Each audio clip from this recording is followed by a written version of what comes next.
আচ্ছা, আজকে আমাদের আলোচ্য বিষয় দ্রবণের পরিবাহিতা। আমরা দ্রবণের একটা পরিবাহীর মধ্যে, একটা ধাতব পরিবাহীর মধ্যে কিভাবে পরিবাহিতা হয় সেটা আমরা দেখেছি। তো একটা আয়নযুক্ত দ্রবণ বা একটা তড়িৎ বিশ্লেষ্য দ্রবণ, তো সেটাও নিশ্চয়ই একটা পরিবাহী হবে। একটা আয়নযুক্ত বা তড়িৎ বিশ্লেষ্য দ্রবণ, তার মধ্যে আয়নগুলো কি করে? Cation, anion. ক্যাটায়ন বা অ্যানায়ন কি করে? তড়িৎ পরিবহন করে। তাহলে সেক্ষেত্রেও যেমন একটা ধাতব পরিবাহীর ক্ষেত্রেও ওহমের সূত্র প্রযোজ্য হয়, তেমনি একটা তড়িৎ বিশ্লেষ্য দ্রবণের ক্ষেত্রেও কিন্তু এই ওহমের সূত্র প্রযোজ্য হবে। তো এই ক্ষেত্রে ওহমের সূত্রটাকে আমাকে কেমন ভাবে বলতে হবে? দ্রবণের উষ্ণতা এবং অন্যান্য ভৌত অবস্থা অপরিবর্তিত থাকলে তড়িৎ বিশ্লেষ্য দ্রবণের মধ্য দিয়ে তড়িৎ প্রবাহ মাত্রা, এই যে তড়িৎ বিশ্লেষ্য দ্রবণের মধ্যে যে তড়িৎ প্রবাহ মাত্রা যদি আই হয়, সেই আইটা দুটো তড়িৎদ্বারের মধ্যে বিভব প্রভেদের সমানুপাতিক। এই দুটো তড়িৎদ্বারের মধ্যে যে বিভব প্রভেদ, যেটাকে আমরা ই সেল বলি, সেই ই সেলের সমানুপাতিক। অর্থাৎ এই যে দুটো তড়িৎদ্বারের মধ্যে আমরা সেটাকে ই সেল দিয়ে পরিমাপ করি। তো এখানে সেটা ধরো বিভব প্রভেদই ধরা হচ্ছে ভি। তো বলা হচ্ছে যে তাহলে তড়িৎ বিশ্লেষ্যের দ্রবণের মধ্য দিয়ে কতটা তড়িৎ প্রবাহ মাত্রা হবে সেটা ডিপেন্ড করছে তার প্রবাহ মাত্রার, তার বিভব প্রভেদের ওপর। সেটা কিভাবে? যেমন আমরা ওহমের সূত্র জানি, ভি সমানুপাতিক আই। অর্থাৎ বিভব প্রভেদ যত বেশি হবে, প্রবাহ মাত্রা তত বেশি হবে। তাহলে এটাকে আমরা সমান করার জন্য একটা সমানুপাতিক ধ্রুবক এনেছি, সেটা কি আর। এই আরটাকে কি বলা হচ্ছে? আর তোমরা জানো নিশ্চয় রোধ। তবে এই ক্ষেত্রে কিসের রোধ? না, তড়িৎ বিশ্লেষ্য দ্রবণের রোধ। তড়িৎ বিশ্লেষ্য দ্রবণের রোধ। একটা তড়িৎ বিশ্লেষ্য যেমন একটা ধাতব পরিবাহীও প্রবাহ মাত্রাকে বাধা দেয়, একটা ধাতব পরিবাহী যেমন প্রবাহ মাত্রাকে বাধা দেয়, তেমনি একটা তড়িৎ বিশ্লেষ্য দ্রবণও প্রবাহ মাত্রাকে বাধা দেয়। তো এক্ষেত্রে সেই আটটা হলো তড়িৎ বিশ্লেষ্য দ্রবণের রোধ। ওকে, একই রকম বিষয়টা ব্যাপারটা করবে যে হচ্ছে যেমন একটা পরিবাহীর মধ্যে একটা পরিবাহী তারের দুই প্রান্তে বিভব প্রভেদের বিভব প্রভেদ যদি ভি হয় এবং প্রবাহ মাত্রা যদি আই হয়, তো এই ক্ষেত্রেও যদি দুটো তড়িৎদ্বারের মধ্যে বিভব প্রভেদ ভি হয়, প্রবাহ মাত্রা যদি আই হয়, তবে কি হবে? যে এই তবে কি হবে, এই যে প্রবাহ মাত্রা আর আহ, আর ভি এর মধ্যে এই সম্পর্ক আমরা পাবো, ভি সমান আই আর। জাস্ট এটা আমরা অনেক ক্লাস 10 থেকেই আমরা এগুলো জানি। তো এখানেও রোধের সংজ্ঞাটা তাহলে এখানে কিভাবে দেবো? রোধ তাহলে কাকে বলে? তাহলে আমরা রোধ কাকে বলে বলবো?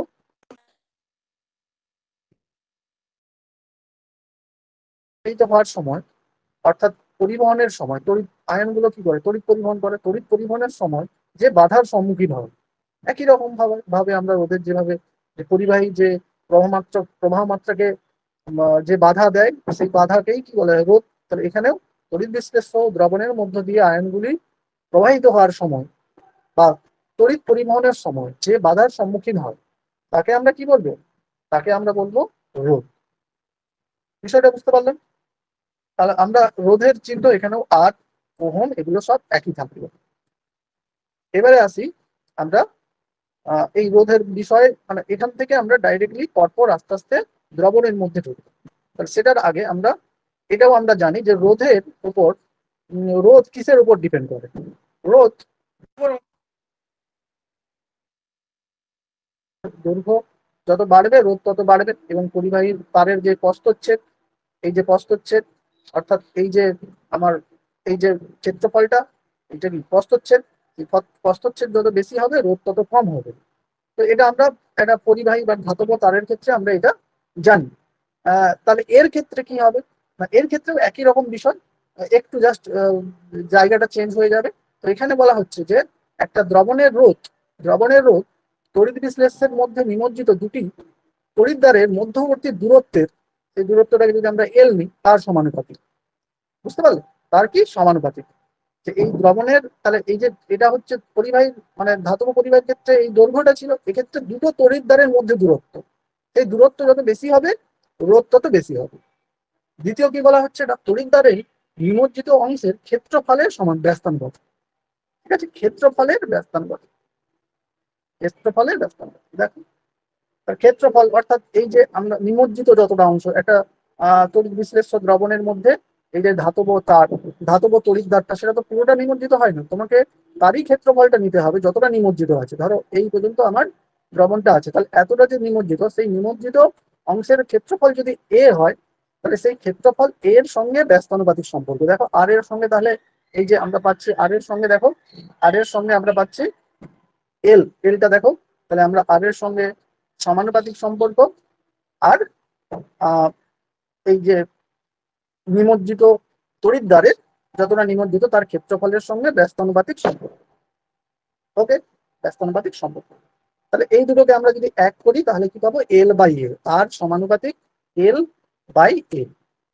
এবারে এইটাকে আমরা সমানুপাতিক চিহ্নটাকে সমান করার জন্য একটা ধ্রুবক এনেছি, এই ধ্রুবকটাকে বলা হয় রো। ওকে, এই ধ্রুবকটা কি রো, এই রো একটা সমানুপাতিক ধ্রুবক, এই রো কে আমরা কি বলবো, রোধাঙ্ক বা আপেক্ষিক রোধ। এই পর্যন্ত আমরা জানি যে এই রোটাকে বলা হয় আপেক্ষিক রোধ বা আপেক্ষিক রোধ। আপেক্ষিক রোধটা একটু বেশি মনে রাখবে, এখানে আপেক্ষিক রোধটাই বেশি, আমরা দেখবে ক্লাস 10-এ রোধাঙ্ক বলতাম এটাকে, তো রোধাঙ্কের পাশাপাশি এটাকে আপেক্ষিক রোধও বলে, এটা একটু এখানে একটু বেশি ইউজ হবে, আপেক্ষিক রোধ। ওকে, তাহলে আপেক্ষিক রোধের যদি সংজ্ঞা আমাকে জিজ্ঞাসা করে তাহলে আমি কি বলবো, আপেক্ষিক রোধের সংজ্ঞা তাহলে কি হবে, দেখো তুমি যদি এই সমীকরণ থেকে যাও, এই সমীকরণ থেকে যাও এই সমীকরণে, তাহলে আমরা দেখতে পাচ্ছি কি না এখানে যে এল আর এ যদি এক হয়, এল ও এক এক একক, মনে করো 1 ইউনিট, আর এখানে এর মান অর্থাৎ ক্ষেত্রফলটাও 1 ইউনিট স্কোয়ার, ক্ষেত্রফলের একক ইউনিট স্কোয়ার। যদি এরকম হয় তাহলে আমরা কি দেখতে পাবো, এলও যদি এক এ যদি এক হয়, তাহলে আমরা সেই রোধটাই কি, রোধাঙ্ক, আপেক্ষিক রোধ। মানে যখন এল সমান এক এ সমান এক, তখন যে রোধটা দিচ্ছে সেই রোধটাকেই বলা হয় আপেক্ষিক রোধ। তাহলে সেটাকেই আমরা সংজ্ঞায় লিখেছি। দেখো কি লিখেছি না, একক দূরত্বে, এলটা মানে কি আমরা বলেছি যে দুটো তড়িৎদ্বারের মধ্যে দূরত্ব, তাহলে একক দূরত্বে রাখা এবং একক ক্ষেত্রফল যুক্ত দুটো তড়িৎদ্বারের মধ্যে তড়িৎ বিশ্লেষ্য দ্রবণের যে রোধ পাওয়া যায়, সেই রোধটাকেই কি বলবো, আপেক্ষিক রোধ। তাহলে একই রকম ভাবে তুমি যদি এই কন্ডিশন ফলো করো, তাহলে আমি যে তড়িৎ বিশ্লেষ্য দ্রবণের মধ্যে যে তড়িৎদ্বার দুটোকে রাখবো, সেই তড়িৎদ্বারের প্রত্যেকটার ক্ষেত্রফল এক হতে হবে। ওকে, তড়িৎদ্বারের প্রত্যেক যতটা নিমজ্জিত অংশ তার ক্ষেত্রফল এক, এবং এই যে ডিস্টেন্সটা যদি এক হয়, তাহলে কি হবে, তখন যে রোধটা হবে, তখন দ্রবণের যে রোধটা হবে সেই রোধটাকেই বলা হচ্ছে কি আপেক্ষিক রোধ বা রোধাঙ্ক, যেটাকে আমরা রো দিয়ে প্রকাশ করি। এবারে দেখো একটু যদি চিন্তা করো, তাহলে আমরা দেখতে পাবো যে দেখো একটা তড়িৎদ্বারের যদি ক্ষেত্রফল, ধরো এইটা একটা তড়িৎদ্বার, আমি একটা একটা বক্সের মতো ভাবছি, দেখো এই দুটো একটা ধরো দুটো তড়িৎদ্বার, দুটোরই ক্ষেত্রফল কত, এ 1, মানে এই এদিকেও এক এদিকেও এক, যদি আমরা 1 সেমি নিই, মানে যে কোনো একটা ইউনিট নিয়ে নিলাম, ধরো এটাও এটা দৈর্ঘ্য 1 সেমি, প্রস্থ 1 সেমি, তাহলে এর ক্ষেত্রফল কত হবে, 1 সেমি স্কোয়ার। এবারে এটা 1 সেমি স্কোয়ার। এবারে এদের মধ্যে দূরত্ব যদি, ধরো এদের মধ্যে দূরত্ব যদি 1 সেমি হয়, তাহলে একটা বক্স যে পাওয়া যাবে, সেই বক্সটার আয়তন আসলে কত হবে বলতো, সেই বক্সটার দেখো, যদিও এটা একটু আয়তক্ষেত্রের মতো লাগছে, মনে করো একটু ইমাজিন করে যে এই বক্সটা হবে একটা কিউবের মতো, এই কিউবের ক্ষেত্রফল হবে কি এক্স, দেখো তার হচ্ছে দৈর্ঘ্য, কিউবটার দৈর্ঘ্য মানে এটা যদি ধরো দৈর্ঘ্য ধরলাম, দৈর্ঘ্য 1 সেমি, তার ধরো এইটা হলো প্রস্থ, ধরো প্রস্থ 1 সেমি, এইটা ধরো উচ্চতা 1 সেমি। তাহলে আমরা সেই অনুযায়ী দেখো এখানে পাচ্ছি এইটার যে আয়তনটা সেটাই কি পাবো, 1 সেমি কিউব, 1 সিসি। ক্লিয়ার, এই 1 সিসি। তাহলে আমরা যদি ঘুরিয়ে বলি যে এই কথাটা দেখো, এত বড় সংজ্ঞা দিলাম, সেটা যদি আমরা ছোট করে দিই তাহলে হচ্ছে কোনো দ্রবণের একক আয়তনের, তাহলে এইটা দেখো একক আয়তনের, এই যে এক আয়তন, আয়তনের একক। এবারে ইউনিট তুমি মিটার কিউব লিখতে পারো, সেমি কিউব লিখতে পারো, ডিপেন্ড অন তুমি কোন ইউনিটে কোন প্যারামিটারে কোন স্কেলে পরিমাপ করছো। তাহলে বলা হচ্ছে যে কোনো দ্রবণের একক আয়তনের রোধকেই রোধাঙ্ক বলে বা আপেক্ষিক রোধ বলে। দেখো একবারে সিম্পল হয়ে গেল। যখনই আমরা দুটো তড়িৎদ্বারকে একক দূরত্বে রাখবো এবং তাদের ক্ষেত্রফল, তড়িৎদ্বারগুলোর নিমজ্জিত অংশের ক্ষেত্রফল যখন একক হবে, তাহলে অ্যাকচুয়ালি তার মধ্যবর্তী যে দ্রবণটা থাকবে সেই দ্রবণটার আয়তন কিন্তু একক আয়তন হবে। তাহলে আমি বলতে পারি কোনো দ্রবণের একক আয়তনের রোধকেই রোধাঙ্ক বলে। একবারে সিম্পল। ঠিক আছে, এবার দেখো সেই অনুযায়ী আমরা যদি ইউনিট করি তাহলে ইউনিটটা কি হবে। দেখো ইউনিট আমরা এখন একবারে ইউনিটে তো আর এক ধরা, এক ধরলেও সেটা তো, এই এক ধরলেও সেখানে তো ইউনিট একটা আছে। তাহলে আমরা জাস্ট একটু যদি ইকুয়েশনটা সাজিয়ে নিই তাহলে আমরা দেখতে পাবো, দেখো আমরা কি পাচ্ছি, আর সমান আমরা পাচ্ছি, আমরা আর সমান পাচ্ছি, আর সমান পাচ্ছি কি, রোধাঙ্ক এল বাই এ, এটা পাচ্ছি। তাহলে রোধাঙ্ক সমান, আমরা রোধাঙ্কের একক নির্ণয় করবো, তাহলে রোধাঙ্ক সমান, তাহলে এই দেখো রোধাঙ্ক সমান, তাহলে আরটা উপরে থাকবে আর এইটা ওদিকে চলে গেলে কি, তাহলে এইটা সমান আমরা বের করতে চাইছি, তাহলে এই এল বাই এ ওদিকে চলে গেলে এ বাই এল, এ বাই এল। এবার দেখো আমরা যদি ইউনিট করি, রোধের ইউনিট কি, ওহম, এটাকে আমরা এরকম চিহ্ন দিই ওহম। আর এর একক কি, এর একক যদি আমরা সিজিএস এককে নিই, সিজিএস এককে সেমি স্কোয়ার, এ মানে ক্ষেত্রফল, আর এল এর একক কি, এল মানে একটা দৈর্ঘ্য, তার মানে কি সেমি। তাহলে কেটে গেলে কি শুধু সেমি থাকলো, তাহলে ওহম সেমি, ওহম সেমি। তাহলে দেখো এই জন্য বলছি, দেখো সিজিএস পদ্ধতিতে, দেখো সিজিএস পদ্ধতিতে বলা হচ্ছে, সিজিএস পদ্ধতিতে ওহমের একক মানে সরি সিজিএস পদ্ধতিতে রোধাঙ্কের একক, এই রো এর একক ওহম সেমি, ওহম সেমি। আর দেখো এসআই পদ্ধতিতে আমরা ওহম, এসআই পদ্ধতিতেও রোধের একক ওহম, তাই ওহমটা আছে, কিন্তু দৈর্ঘ্যের এককটা মিটার বলে, তাহলে আমরা এখানে বলছি ওহম মিটার।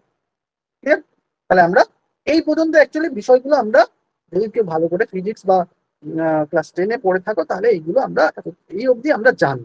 এবারে আমরা একটু বিষয়টাকে কানেক্টেড করব কার সঙ্গে, না আমরা এই যে পরিবাহিতার সঙ্গে, মানে এখনো পরিবাহিতাটাও জানি, একটু এই আপেক্ষিক পরিবাহিতায় এসে আমরা বিষয়গুলোকে কানেক্ট করি।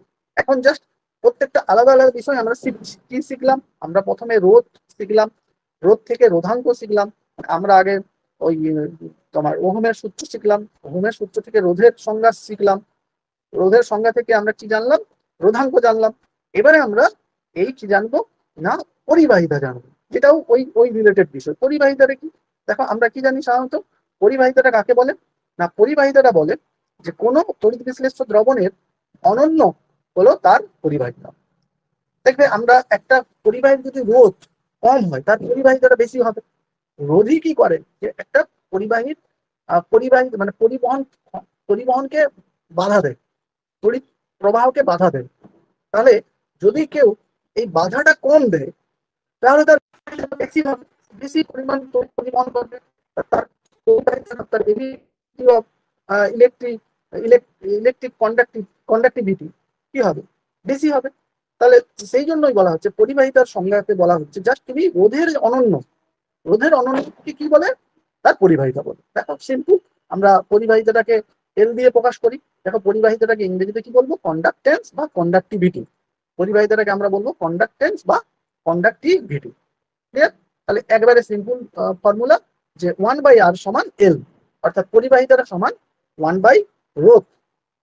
এবারে আমরা তাহলে বুঝতে পারছি রোধ আর এল এর মধ্যে কি সম্পর্ক, ব্যস্তানুপাতিক সম্পর্ক। তাই বলে রোধ কম পরিবাহিতা বেশি, রোধ বেশি পরিবাহিতা কম, পুরো সিম্পল বিষয়। তাহলে একই রকম আমরা যদি ইউনিট করি, অর্থাৎ পরিবাহিতার ইউনিট বের করি, তাহলে আমরা কি পাবো, এই যে আমরা পাচ্ছি এল সমান 1/r। আর আমরা এখন আর এর ইউনিট কি জানি, আর এর ইউনিট জানি ওহম, ওহম, অর্থাৎ এটাকে আমরা এরকম ওহম এই চিহ্ন দিয়ে লিখি, তাহলে এর ইউনিট হয়ে যাবে কি, এরকম আমরা এটা ওহম এরকম লিখতে পারি, বা দেখো বা লিখতে পারি কি ওহম, ওহম লিখে ইনভার্স। এবারে এই ওহম ইনভার্স কে আমরা একটু কায়দা করে কি লিখি, এইটাকে ঘুরিয়ে লিখে কি লিখি, মো, MHO, এটাই হচ্ছে। এবারে এটা আমরা এসআই ইউনিটে একে কি বলি, সিমেন্স। তাহলে এস, সেটাকে আমরা এস দিয়ে প্রকাশ করি।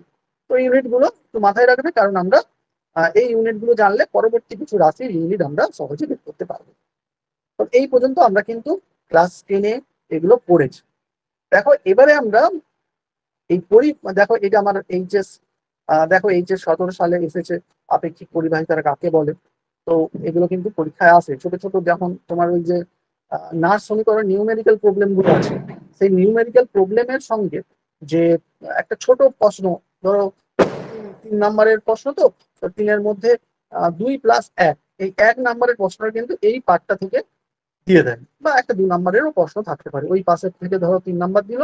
একটা বলতে গেলে তড়িৎ বিশ্লেষণ, তড়িৎ রসায়নটাকে আমরা দুটো পার্টে ভাগ করতে পারি। আমরা নার্স সমীকরণ পর্যন্ত একটা পার্ট ভাবতে পারি, আর তারপরে এই যে পরিবাহিতা সংক্রান্ত এটা আরেকটা পার্ট ভাবতে পারি। তাই ওই পার্ট থেকে ধরো 3 নম্বর দিল, এই পার্ট থেকে 2 নম্বর দিতে পারে। তো আমরা যখন প্রিভিয়াস ইয়ারের কোশ্চেন আলোচনা করব তখন আমরা এই বিষয়টা আরো এগুলোকে ডিটেলসে দেখব। দেখো এখন আপাতত আমরা আছি যে আপেক্ষিক পরিবাহিতাটা কাকে বলে। পরিবাহিতাটা জানলাম, রোধের অনন্যককে আপেক্ষিক পরিবাহিতা বলে। এখানেও একবারে সিম্পল। দেখো এখানে আমি যদি ছোট করে বলি যে অ্যাকচুয়ালি পরিবাহিতা, আপেক্ষিক পরিবাহিতা হলো রোধাঙ্কের অনন্য। আপেক্ষিক রোধের অনন্যককে কি বলে? আপেক্ষিক রোধের অনন্যককে আমরা কি বললাম? পরিবাহিতা। তেমনি আপেক্ষিক পরিবাহিতা কাকে বলে? না ওই আপেক্ষিক রোধের অনন্য। দেখো আমরা যদি এখানে লিখি, আমরা এই যে পরিবাহিতাটা এল সমান কি 1/r, এটা হচ্ছে পরিবাহিতাটা। পরিবাহিতাটা কি? এই এল হচ্ছে পরিবাহিতা। ওকে, এবারে আমরা পড়তে যাচ্ছি আপেক্ষিক পরিবাহিতা। আপেক্ষিক পরিবাহিতাটাকে আমরা কাপ্পা দিয়ে প্রকাশ করি, এরকম একটা কে টাইপের একটা চিহ্ন, কাপ্পা। এটাকে আপেক্ষিক পরিবাহিতা। এই আপেক্ষিক পরিবাহিতাটা আসলে এই যে আপেক্ষিক রোধ পড়ে এলাম, এটা হচ্ছে রোধের অনন্য। আর এটা কি? আপেক্ষিক রোধের অনন্য, অর্থাৎ রো এর অনন্য। কাপ্পা সমান 1/রো, এল সমান 1/r, কাপ্পা সমান 1/রো।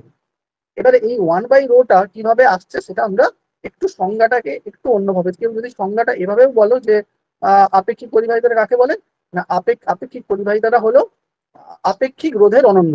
একটা তড়িৎ বিশ্লেষ্য দ্রবণের আপেক্ষিক রোধের অনন্যকে তার আপেক্ষিক পরিবাহিতা বলে। যেমন রোধের অনন্যকে পরিবাহিতা বলে, তেমনি আপেক্ষিক রোধের অনন্যকে আপেক্ষিক পরিবাহিতা বলে। কানেকশনটা করতে পারলে? তো এইরকম কানেকশনটা করে রাখলে এবারে কি সংজ্ঞাটা আমরা একটু অন্যভাবেও দিতে পারি, মানে একটু একটু কনসেপ্ট ভাবে আমরা ব্যাপারটাকে বলতে পারি। সেটা কিভাবে? একটু কনসেপ্ট দিয়ে যদি আমরা ইউনিটটা মানে এই সংজ্ঞাটা বলি, সেটা আসলে অ্যাকচুয়ালি এই আপেক্ষিক পরিবাহিতাটাও অ্যাকচুয়ালি একটা পরিবাহিতা, শুধু সেটা একটা বিশেষ কন্ডিশনে সেই পরিবাহিতাটা নির্ণয় করা হচ্ছে। ঠিক আছে, সেই কন্ডিশনটা কি?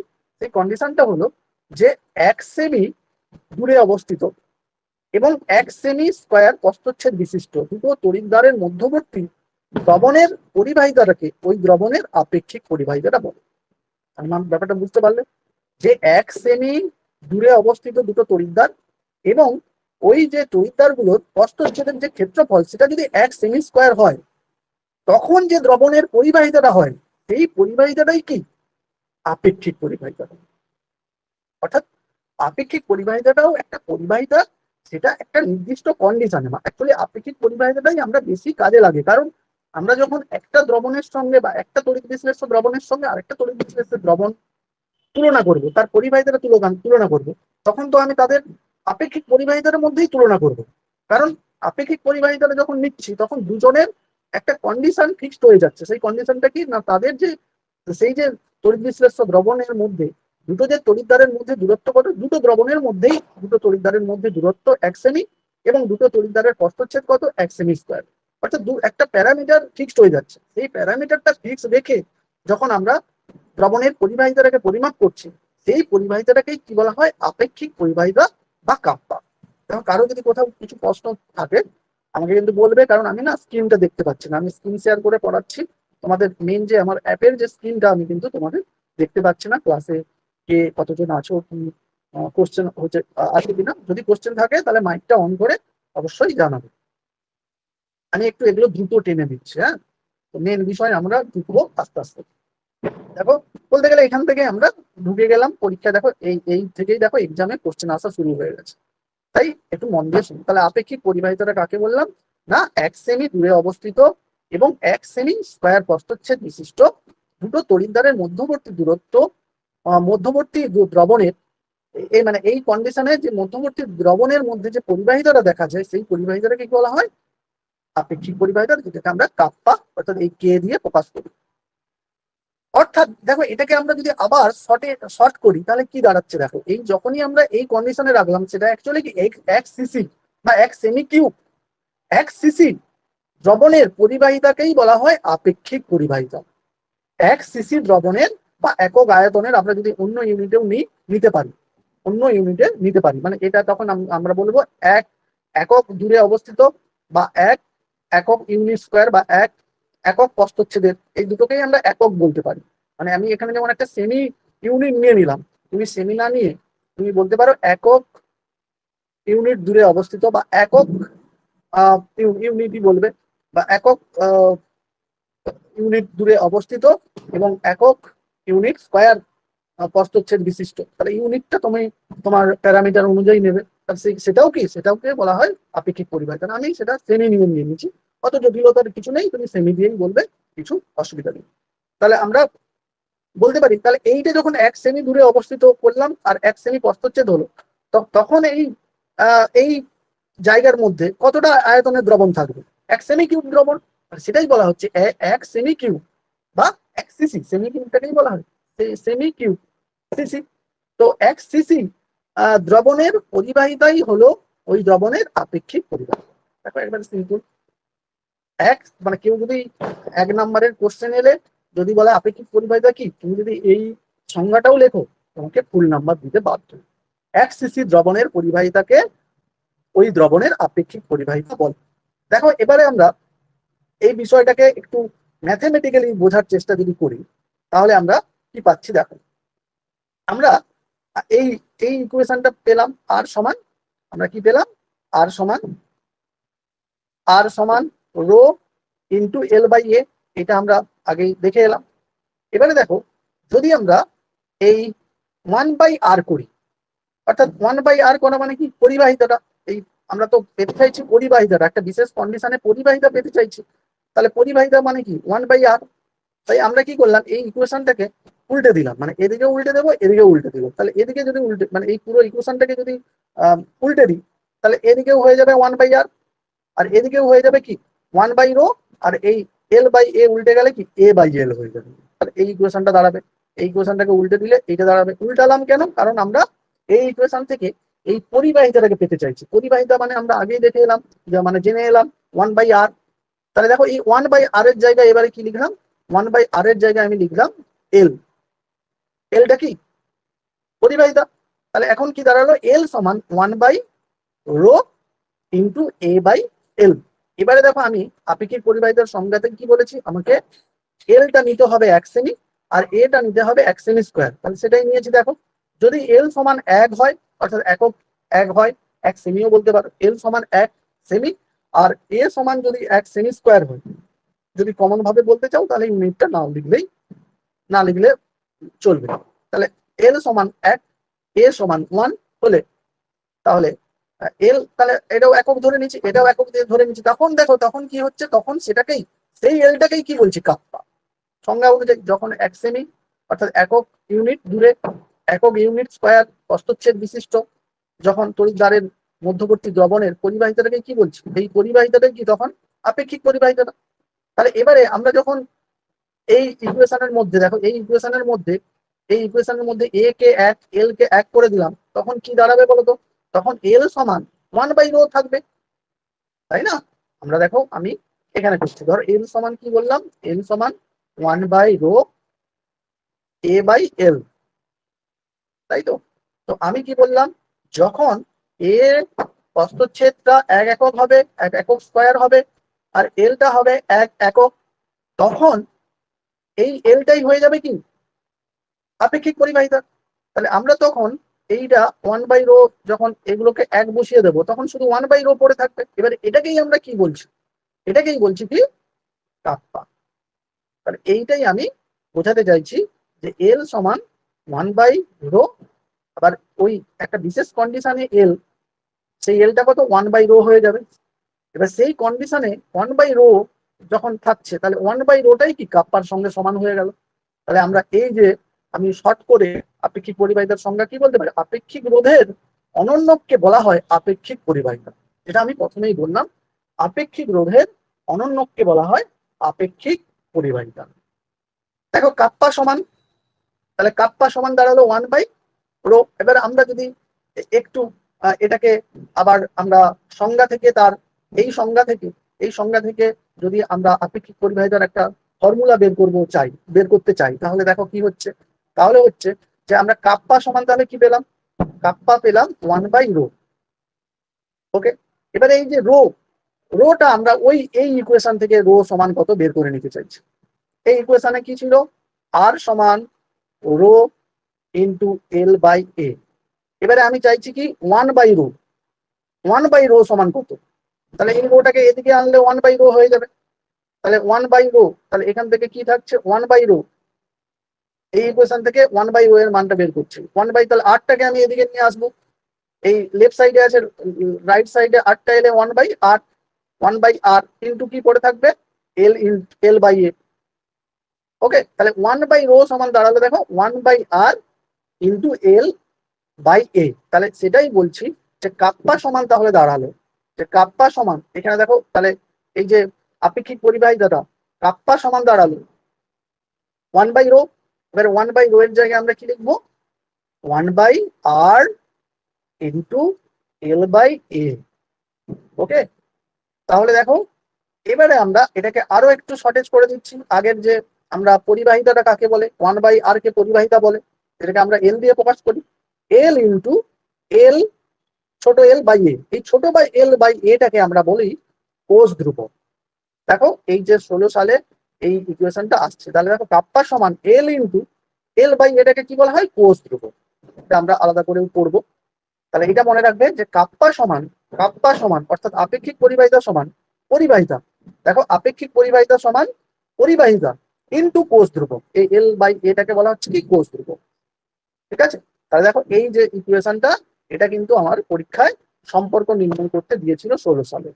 ঠিক আছে, এই সব ধরনের কোশ্চেন এখন একটু কম দিচ্ছে, তো একবারে একটা পুরো সম্পর্ক স্থাপন করতে এগুলো একটু এখন কম দিচ্ছে, বরং এখান থেকে কিছু কোশ্চেন নিউমেরিক্যাল প্রবলেম বা ছোটখাটো কিছু প্রশ্ন জিজ্ঞাসা করতে পারে। আসছে এই প্রশ্নগুলো এখন কিভাবে প্রশ্ন আসছে, 2000 মানে লাস্ট 5 ইয়ারের কোশ্চেনটা একটু আমাদের কাছে গুরুত্বপূর্ণ।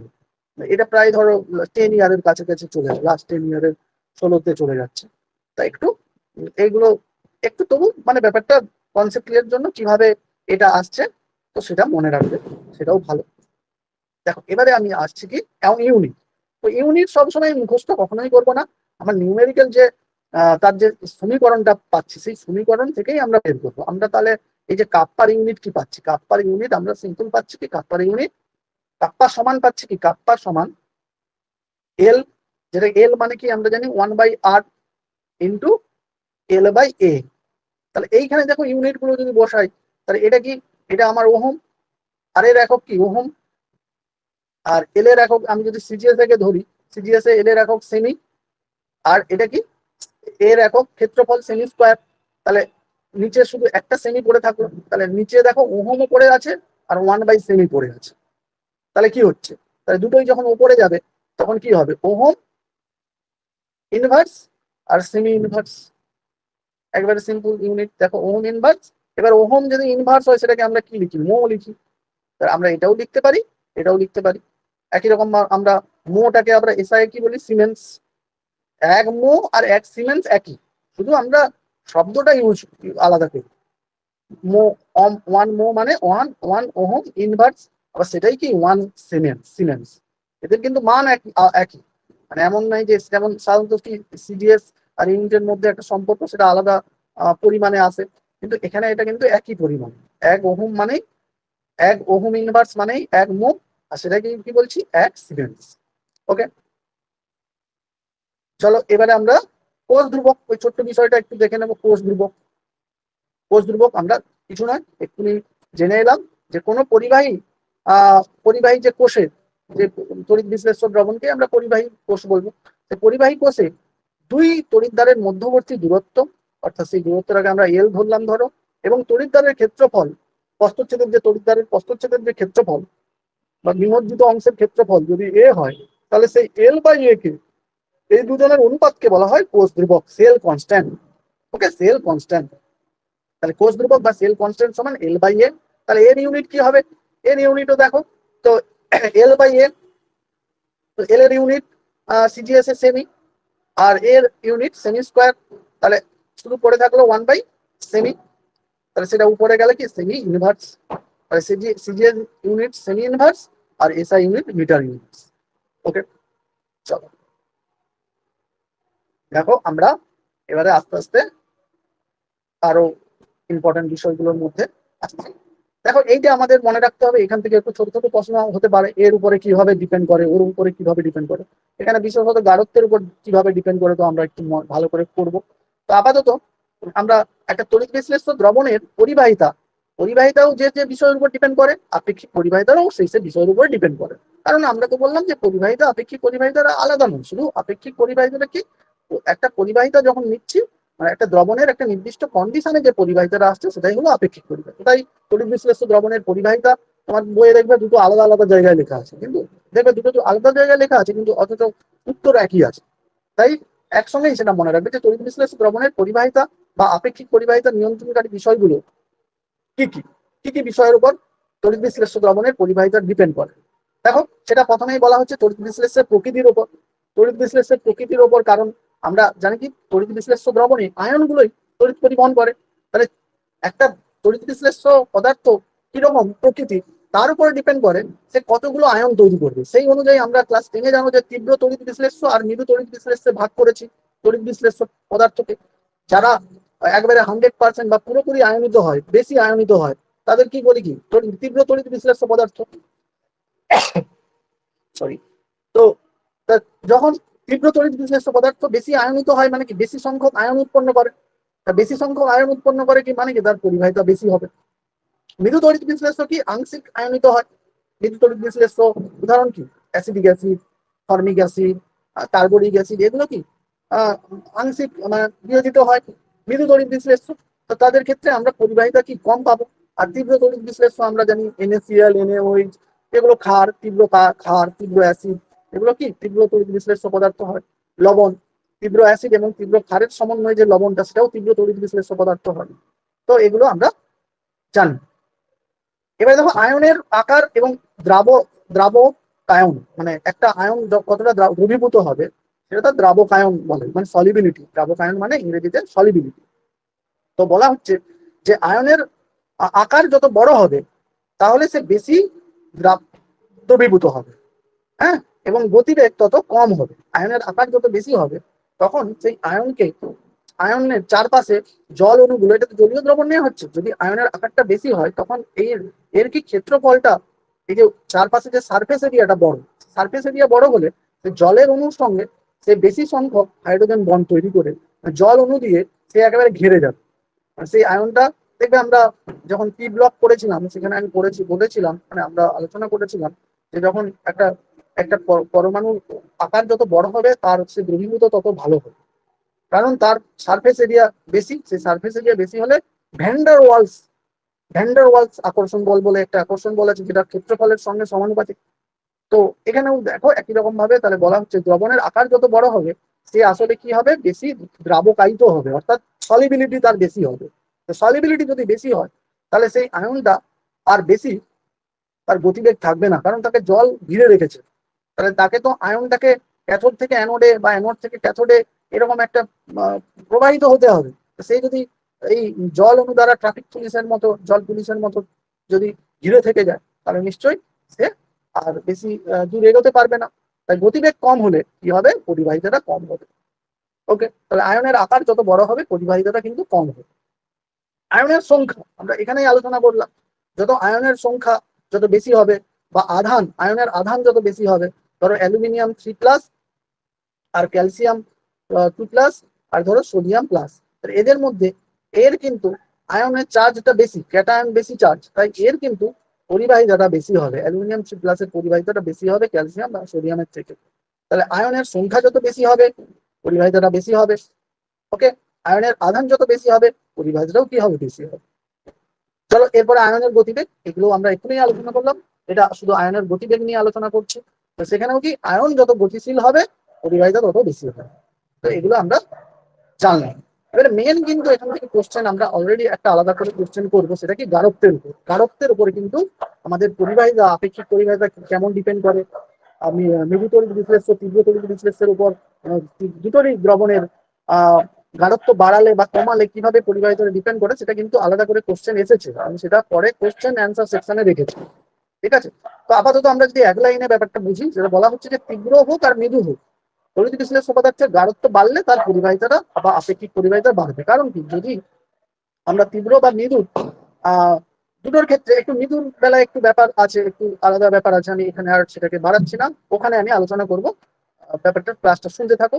তো তীব্র হোক বা যে হোক, মানে যে এই যদি গাঢ়ত্ব বাড়াই, তীব্র হোক মৃদু হোক, যদি গাঢ়ত্ব বাড়াই তাহলে আমরা যে গাঢ়ত্ব বাড়ানোর সঙ্গে সঙ্গে বেশি আয়ন পাবো, আয়নের পরিমাণ কিন্তু বেড়ে যাবে।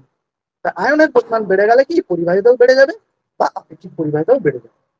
ঠিক আছে, তবে মৃদু তড়িৎ বিশ্লেষণের বেলায় একটু বিষয় আলাদা আছে, সেটা আমরা ওখানে আলোচনা করছি। আচ্ছা, উষ্ণতা, উষ্ণতার উপরেও ডিপেন্ড করে। তারপর উষ্ণতা যত বাড়বে, উষ্ণতা বাড়ালে কি হবে বলতো, আয়নগুলো তত বেশি গতিবেগ হবে, আয়নগুলো এদিকে ছোটাছুটি করবে, আয়নের গতিবেগ বেড়ে যাবে। আর কি, আর উষ্ণতা বেশি হলে যে আয়নের যে এই যে মৃদু তড়িৎ বিশ্লেষ্য বললাম, যেটা পুরোপুরি আয়নিত হয় না, কিন্তু তার যদি উষ্ণতা বাড়িয়ে দিই তাহলে কিন্তু সে আবার একটু বেশি আয়নিত হবে, অর্থাৎ বেশি বিয়োজিত হবে। তাহলে যত যত যত বিয়োজিত হবে, তাপমাত্রা বাড়ালে গতিবেগ বাড়বে, আর বিয়োজনের মাত্রাও বাড়বে, অর্থাৎ বেশি সংখ্যক সে আয়ন উৎপন্ন করবে। তাহলে এই দুটোর কারণে কি হবে, তাপ পরিবাহিতা বৃদ্ধি পাবে। ক্লিয়ার? সান্দ্রতা, দেখো সান্দ্রতা বেশি হলে আয়নের চলাচল বাধা পায়। যদি কোনো একটা দ্রবণ বেশি সাম্য হয়, সান্দ্র হয়, তোমরা জেনে কি জানো, সান্দ্র মানে তার একটু একটু গাঢ়ত্ব, মানে গাঢ়ত্ব মানে সে দ্রবণটা একটু মোটা টাইপের হয়ে গেছে, গাঢ় দ্রবণ টাইপের, তার মধ্যে কি আয়নের চলাচল বাধা পায়, তাই কি পরিবাহিতাটা কমে যায়। 8 নম্বরে কি, দ্রাবকের পরাবৈদ্যুতিক ধ্রুবক। এটাও আমরা জানি, একটা দ্রাবকের প্রত্যেকটা সলভেন্টের একটা পরাবৈদ্যুতিক ধ্রুবক আছে, সেই ধ্রুবকের মান যত বেশি হবে, আয়নন তত বেশি হবে, তত বেশি সেটা সেই আয়নিত হবে এবং পরিবাহিতা বেশি হবে। তো এই পয়েন্টগুলো আমরা, 8টা পয়েন্ট আমি বললাম, এগুলো একটু করবো। চলো এবারে আমরা সারাংশ কি পেলাম, দেখো আমরা যদি এতক্ষণ যে পড়লাম, তো সারাংশ পেলাম কি, রোধের অনন্যককে আমরা কি বলবো, পরিবাহিতা, আর আপেক্ষিক রোধের অনন্যকে কি বলবো, আপেক্ষিক পরিবাহিতা। আর সমান কি পেলাম, rho into L by A. Kappa অর্থাৎ আপেক্ষিক পরিবাহিতা সমান কি বলবো, পরিবাহিতা ইন্টু এল বাই এ। এই এল বাই এটাকে কি বলে, কোষ ধ্রুবক। আর আমরা এক্ষুনি বললাম যে লঘুতা বৃদ্ধি করলে, অর্থাৎ যদি লঘুতা বৃদ্ধি মানে কি, গাঢ়ত্ব হ্রাস করলাম, লঘুতা বৃদ্ধি মানে এই শব্দটা কিন্তু বুঝতে হবে, লঘুতা বৃদ্ধি মানে আরো বেশি লঘু করলাম, তার মানে তার গাঢ়ত্ব হ্রাস করলাম। তাহলে গাঢ়ত্ব হ্রাস করলে দ্রবণের পরিবাহিতা বা আপেক্ষিক পরিবাহিতা কি হয়, হ্রাস। ওকে, এই শব্দটা আমি লঘুতা বৃদ্ধি এই শব্দটা ইউজ করলাম, কারণ এইটা প্রশ্নে এই শব্দটা ইউজ হয়। আমি বলতে পারতাম যে গাঢ়ত্ব বৃদ্ধি করলে দ্রবণের পরিবাহিতা আপেক্ষিক পরিবাহিতা বৃদ্ধি পায়, কিন্তু আমি এটা লঘুতা বৃদ্ধি দিয়ে দিলাম, কারণ এটা প্রশ্নে এই শব্দটা ইউজ হয়। লঘুতা বৃদ্ধি করলে দ্রবণের পরিবাহিতা বা আপেক্ষিক পরিবাহিতা হ্রাস পায়। ঠিক আছে, চলো এবারে আমরা, অনেকগুলো ফাঁকা ফাঁকা হয়ে গেছে।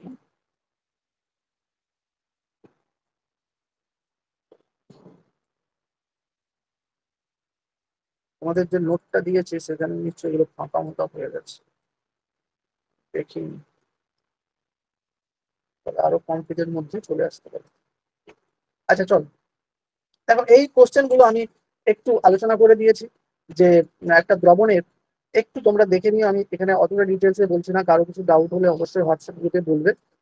সেটা কি না, এখানে বলা হচ্ছে যে আমরা যখন আহ আমরা যখন আহ কি করি না, তড়িৎ বিশ্লেষ্য দ্রবণের মধ্যে পরিবাহিতা পরিমাপ করার সময়, একটা তড়িৎ বিশ্লেষ্য দ্রবণের পরিবাহিতা কত, সেটা তখন আমরা না সমপ্রবাহ ব্যবহার করি না, আমরা ডিসি বা ব্যাটারি দিয়ে তড়িৎ প্রবাহ করি না, আমরা কি করি, পরবর্তী মানে আমাদের কমার্শিয়াল যে ইলেকট্রিসিটি লাইন সেটা ইউজ করি। ওকে, আমরা ডিসি সমপ্রবাহ ব্যবহার করি না, করি পরিবর্তী বা অল্টারনেটিভ কারেন্ট আমরা ইউজ করি। কেন, দেখো এর কারণটা, তো কিছু এখানে আমি দেখো ডিটেলসে বলেছি, যদি আমরা ডিসি ব্যবহার করি তাহলে আমরা কিছু প্রবলেমের সম্মুখীন হবো। ধরো কিরকম প্রবলেম, আমরা ডিসি কি সবসময়, সেখানে আমরা দেখবো যে, একটু যদি তোমরা চিন্তা করো, তাহলে ডিসি যদি প্রবাহ চালাই, কিছুক্ষণ পরে দেখবে গ্যালভানিক কোষটা আর কাজ করবে। কারণ দেখো, এই যে ক্যাথোডে সব ক্যাটায়ন যাবে, অ্যানোডে অ্যানায়ন যাবে, গিয়ে কি সব দ্রবণে কি আয়ন সব শেষ হয়ে যাবে, মানে সব সময় এটা একটা নির্দিষ্ট তড়িৎ বিশ্লেষ্য দ্রবণের সময়, এটা তড়িৎ বিশ্লেষণের কথা বলা হচ্ছে, তড়িৎ বিশ্লেষণে ক্যাটায়ন ক্যাথোডে যায়, অ্যানায়ন অ্যানোডে যায়। তা সেই যদি কনসেপ্টে বলি, তাহলে দেখবো তাহলে একটা কিছুক্ষণ পরে আর তো আয়ন দ্রবণের মধ্যে আয়ন থাকবে না, সব ক্যাটায়ন ক্যাথোডে গিয়ে অ্যানায়ন অ্যানোডে গিয়ে সবাই কি জারিত এবং বিজারিত হয়ে গেছে। তাহলে সেক্ষেত্রে আমরা আর তড়িৎ প্রবাহ পাবো না, এবং আমরা কি পাবো না, আরো এই তড়িৎদ্বারের একটা স্থায়ী ভাবে, মানে দেখবে ক্যাটায়ন গুলো বা অ্যানায়ন গুলো একটা স্থায়ী ভাবে এখানে দেখো জমা হয়ে গিয়ে আহ জমা জমা হতে স্থায়ী হতে জমা হয়ে যাবে। কিন্তু যদি আমরা এসি ব্যবহার করি তাহলে সে স্থায়ী ভাবে জমা হতে পারবে না। বুঝতে পারলে? সরি। তো এইরকম বিষয়টা এখানে করছে। আমি এটা আর ডিটেলসে আসছি না, একটু বড় আছে, একটু তোমরা বোঝার চেষ্টা করবে, না বুঝতে পারলে আমাকে বলবে। এগুলো ব্যাখ্যামূলক প্রশ্ন একটু আছে। দেখো এই প্রশ্নটা যে আপেক্ষিক পরিবাহিতাটা কোষ ধ্রুবকের উপর ডিপেন্ড করে না। যদিও আমরা আপেক্ষিক পরিবাহিতা সমান কি পেলাম, আপেক্ষিক পরিবাহিতা সমান এল ইন্টু এল বাই এ কোষ ধ্রুবক। এটা হচ্ছে কোষ ধ্রুবক। তাহলে আমরা সাধারণত জানতো কোষ ধ্রুবক বাড়লে আপেক্ষিক পরিবাহিতা বাড়ার কথা, কিন্তু না। কোষ ধ্রুবক বাড়লে তাহলে এলটা কমে যাবে, এই এলটা কমে যাবে। তাহলে এদের গুণফলটা মানে তুমি যদি এটা বাড়াও, তুমি মানে কাপ্পা বেশি পাওয়ার জন্য এটা বাড়িয়ে দিলে যে কাপ্পা বেশি পাওয়া যাবে না, একটা নির্দিষ্ট তড়িৎ বিশ্লেষ্য দ্রবণের একটা নির্দিষ্ট কন্ডিশনে, মানে একটা নির্দিষ্ট তড়িৎ বিশ্লেষ্য দ্রবণ ব্যবহার করে আমি যখন তার কাপ্পা পরিমাপ করব, তখন যদি আমি তার মানে তাদের তড়িৎদ্বার দুটোর মধ্যে ডিস্টেন্স বাড়িয়ে দিই, তড়িৎদ্বার দুটোর ক্ষেত্রফল মানে প্রস্থচ্ছেদের ক্ষেত্রফল যতটা নিমজ্জিত অংশ তার ক্ষেত্রফল বাড়িয়ে দিই, তাহলে কি এই আপেক্ষিক পরিবাহিতা বেড়ে যাবে না? আমি যেই এই এল বাই এর মান বাড়াবো তখনই সঙ্গে সঙ্গে পরিবাহিতাটা কমে যাবে, কমে গিয়ে দুজনের গুণফলটা সবসময় সমান থাকবে। একটা নির্দিষ্ট তড়িৎ বিশ্লেষ্য দ্রবণের ক্ষেত্রে এই যে পরিবাহিতা এবং কোষ ধ্রুবকের যে গুণফলটা সেটা কিন্তু সবসময় কনস্ট্যান্ট থাকবে। তাই আপেক্ষিক পরিবাহিতা কোষ ধ্রুবকের উপর ডিপেন্ড করে না। তাহলে দেখো এইটা আমি এখানে সব লিখেছি, একটু পড়ে নিই। এবারে এইটা আমাদের দেখো সংসদ নমুনা প্রশ্নে এসেছিল, আমি পরীক্ষায় আসেনি। সংসদ নমুনা প্রশ্নে আসা মানে সেগুলো পরীক্ষায় আসতেই পারে, সংসদ থেকে এইগুলো কোশ্চেন দিয়েছে মানে তোমার বোর্ডের পরীক্ষায় কোনোদিন এসে যাবে, এরকম আগেও এসেছে। তো এখানে বলা হচ্ছে লঘুতা বৃদ্ধি করলে তীব্র এবং মৃদু তড়িৎ বিশ্লেষ্য পদার্থের আপেক্ষিক পরিবাহিতা হ্রাস পায় কেন? তোমাকে হ্রাস পায় কেন বলতে হবে। আমরা তো আগেই ওই গাঢ়ত্বের যখন সম্পর্ক করে এলাম তখন বললাম না যে যদি কারো গাঢ়ত্ব বৃদ্ধি পায়, তীব্র হোক আর মৃদু হোক, তাহলে তার কি হয়, পরিবাহিতা বৃদ্ধি পায়। তাই এখানে গাঢ়ত্ব লঘুতা বৃদ্ধি করছে মানে কি, গাঢ়ত্ব হ্রাস করছে, তাহলে তাতে কি হচ্ছে, দ্রবণের আপেক্ষিক পরিবাহিতা হ্রাস পাচ্ছে। সেটা কেন? তাকে বলা হচ্ছে যে লঘুতা বৃদ্ধি করলে দ্রবণের গাঢ়ত্ব কমে যায়, ফলে প্রতি একক আয়তনে আয়নের সংখ্যা হ্রাস পায়। আমরা লঘুতা যখন বৃদ্ধি করবো, লঘুতা বৃদ্ধির সঙ্গে ডাইলিউশন, লঘুতা যখন বৃদ্ধি করবো তখন কি তার কনসেন্ট্রেশনটা কি কমে যাবে। কনসেন্ট্রেশন যেই কমে যাবে তাহলে number of ion per CC বা পার ইউনিট সলিউশন কি হয়ে যাবে, ডিক্রিজেস। তাহলে সেই কারণে আমরা দেখতে পাবো কি তীব্র তড়িৎ বিশ্লেষ্য পদার্থ, তীব্র তড়িৎ বিশ্লেষ্য পদার্থ যদি নেই, তীব্রর ক্ষেত্রে আমরা একবার দেখবো, দেখো তীব্র আর মৃদু দুটো আলাদা আলাদা বলছে, তাই আমরা তীব্রর ক্ষেত্রে দেখবো কি যদি গাঢ়ত্ব যে দ্রবণের গাঢ়ত্ব যে কোনো দ্রবণের মানে এই তড়িৎ বিশ্লেষ্য যুক্ত তড়িৎ বিশ্লেষ্য পদার্থ, তীব্র তড়িৎ বিশ্লেষ্য পদার্থ যুক্ত, তীব্র তড়িৎ বিশ্লেষ্য পদার্থ যুক্ত যে কোনো দ্রবণের গাঢ়ত্ব যে কোনো গাঢ়ত্বে তড়িৎ বিশ্লেষ্য পদার্থ যে কোনোই নেই, তার দ্রবণ প্রায় কি দ্রবণে প্রায় সম্পূর্ণ আয়নিত অবস্থায় থাকে। তীব্র তড়িৎ বিশ্লেষ্য পদার্থটা দ্রবণে সম্পূর্ণ আয়নিত অবস্থায় থাকে। এবারে সম্পূর্ণ আয়নিত অবস্থায় থাকলে এই সময় যদি আমরা দ্রবণের লঘুতা বৃদ্ধি করি, অর্থাৎ ধরো আরো বেশি জল ঢেলে দিয়েছি দ্রবণের মধ্যে, আরো বেশি জল ঢেলে দিলাম, অর্থাৎ লঘুতা বৃদ্ধি করলাম, সেক্ষেত্রে কি হবে, প্রতি একক আয়তনে আয়নের সংখ্যাটা কমে যাবে। প্রতি একক আয়তনে আয়নের সংখ্যা কমে গেলে কি হবে, তার আপেক্ষিক পরিবাহিতাটা কমে যাবে। এবারে মৃদু তড়িৎ বিশ্লেষ্য পদার্থের ক্ষেত্রে কি হচ্ছে না, যদি তুমি লঘুতা বৃদ্ধি করো, এখানে একটা ইম্পর্টেন্ট বিষয় আছে, আমরা সাম্যাবস্থা আয়নীয় সাম্যাবস্থায় কিন্তু এটা এই কনসেপ্টটা পড়েছিলাম। একটা লঘু তড়িৎ বিশ্লেষ্য দ্রবণে মানে লঘুতা যত হ্রাস করবো, সরি লঘুতা যত বৃদ্ধি করবো অর্থাৎ গাঢ়ত্ব যত হ্রাস করবে, গাঢ়ত্ব যত হ্রাস করবো অর্থাৎ লঘুতা যত বৃদ্ধি করবো, তার এই যে ধরো এই একটা লবণ, তার দেখবে এই যে আয়নিত হওয়ার আয়নন মাত্রা বা বিয়োজন মাত্রা কিন্তু বেড়ে যাবে। আমরা পড়েছিলাম কিন্তু, হ্যাঁ, এইটা এটা যত আমি লঘু করব, তত লঘু করব, তাহলে এই যে এ প্লাস আর বি মাইনাস হওয়ার যে এই যে বিয়োজন, যে এটা বিয়োজন হচ্ছে, এই বিক্রিয়াটা কি বিয়োজন বিক্রিয়া, তো এই বিয়োজন বিক্রিয়াটা বিয়োজন হওয়ার মাত্রাটা বেড়ে যাবে, অর্থাৎ বেশি সংখ্যক আরো আয়ন তৈরি করবে। তাহলে তুমি বলবে স্যার মৃদু তড়িৎ বিশ্লেষ্য পদার্থের তাহলে লঘুতা বৃদ্ধি করলে বেশি আয়ন উৎপন্ন করছে, তার মানে তার আপেক্ষিক পরিবেশ বৃদ্ধি হওয়ার কথা না। দেখো তোমাকে বলা হচ্ছে যে মৃদু তড়িৎ বিশ্লেষ্য পদার্থের লঘুতা বৃদ্ধি করলে বিয়োজন মাত্রা বৃদ্ধি পাবে, ওকে, ফলে দ্রবণের আয়নের সংখ্যা বৃদ্ধি পাবে, ওকে, কিন্তু তুমি লঘু করছো মানে কি আরো বেশি দ্রাবক যুক্ত করছো, তাহলে তখন কি হচ্ছে, তাহলে মানে যে তুলনায় আয়ন বৃদ্ধি পাবে, দ্রবণও তার থেকে বেশি, দ্রবণের আয়তন বৃদ্ধি পাচ্ছে। মানে তুমি দ্রাবক, শুধু দ্রাবকটা অ্যাড করছো, অর্থাৎ দ্রবণটা তত লঘু হয়ে যাচ্ছে। তার মানে কি, দ্রবণকে দ্রবণকে লঘু করার ফলে দ্রবণের মধ্যে যে আয়নের সংখ্যা বৃদ্ধি পেলেও প্রতি একক আয়তনে, আমি সবসময় বলেছি যে আয়নের সংখ্যাটা বৃদ্ধি কিসের সাপেক্ষে হতে হবে, প্রতি একক আয়তনে, মানে প্রতি একক আয়তন দ্রবণের মধ্যে আয়নের সংখ্যা বৃদ্ধি পাবে, আয়নের সংখ্যা বৃদ্ধি পেতে হবে। তোমাকে পরিবাহিতা বৃদ্ধি পাওয়ার জন্য প্রতি একক আয়তনের দ্রবণে আয়নের সংখ্যা বৃদ্ধি পাচ্ছে কিনা দেখো। তাহলে এখানে মৃদু তড়িৎ বিশ্লেষ্য পদার্থের বিয়োজন মাত্রা বেড়ে গিয়ে আয়নের সংখ্যা হয়তো বেড়ে যাচ্ছে, কিন্তু দ্রাবক বেশি যোগ করার ফলে তাহলে প্রতি একক আয়তনের নিরিখে আয়নের সংখ্যা কিন্তু কি হবে, হ্রাস পেয়ে যাচ্ছে। সেই কারণে তাহলে মৃদু তড়িৎ বিশ্লেষণের ক্ষেত্রেও দেখা যাচ্ছে হচ্ছে আপেক্ষিক পরিবাহিতা হ্রাস পাচ্ছে। এইটা কিন্তু একটু পরে যেহেতু এসেছিল সংসদ নমুনা প্রশ্নে, একটু এটা করে নিয়েও আমার দেওয়া আছে।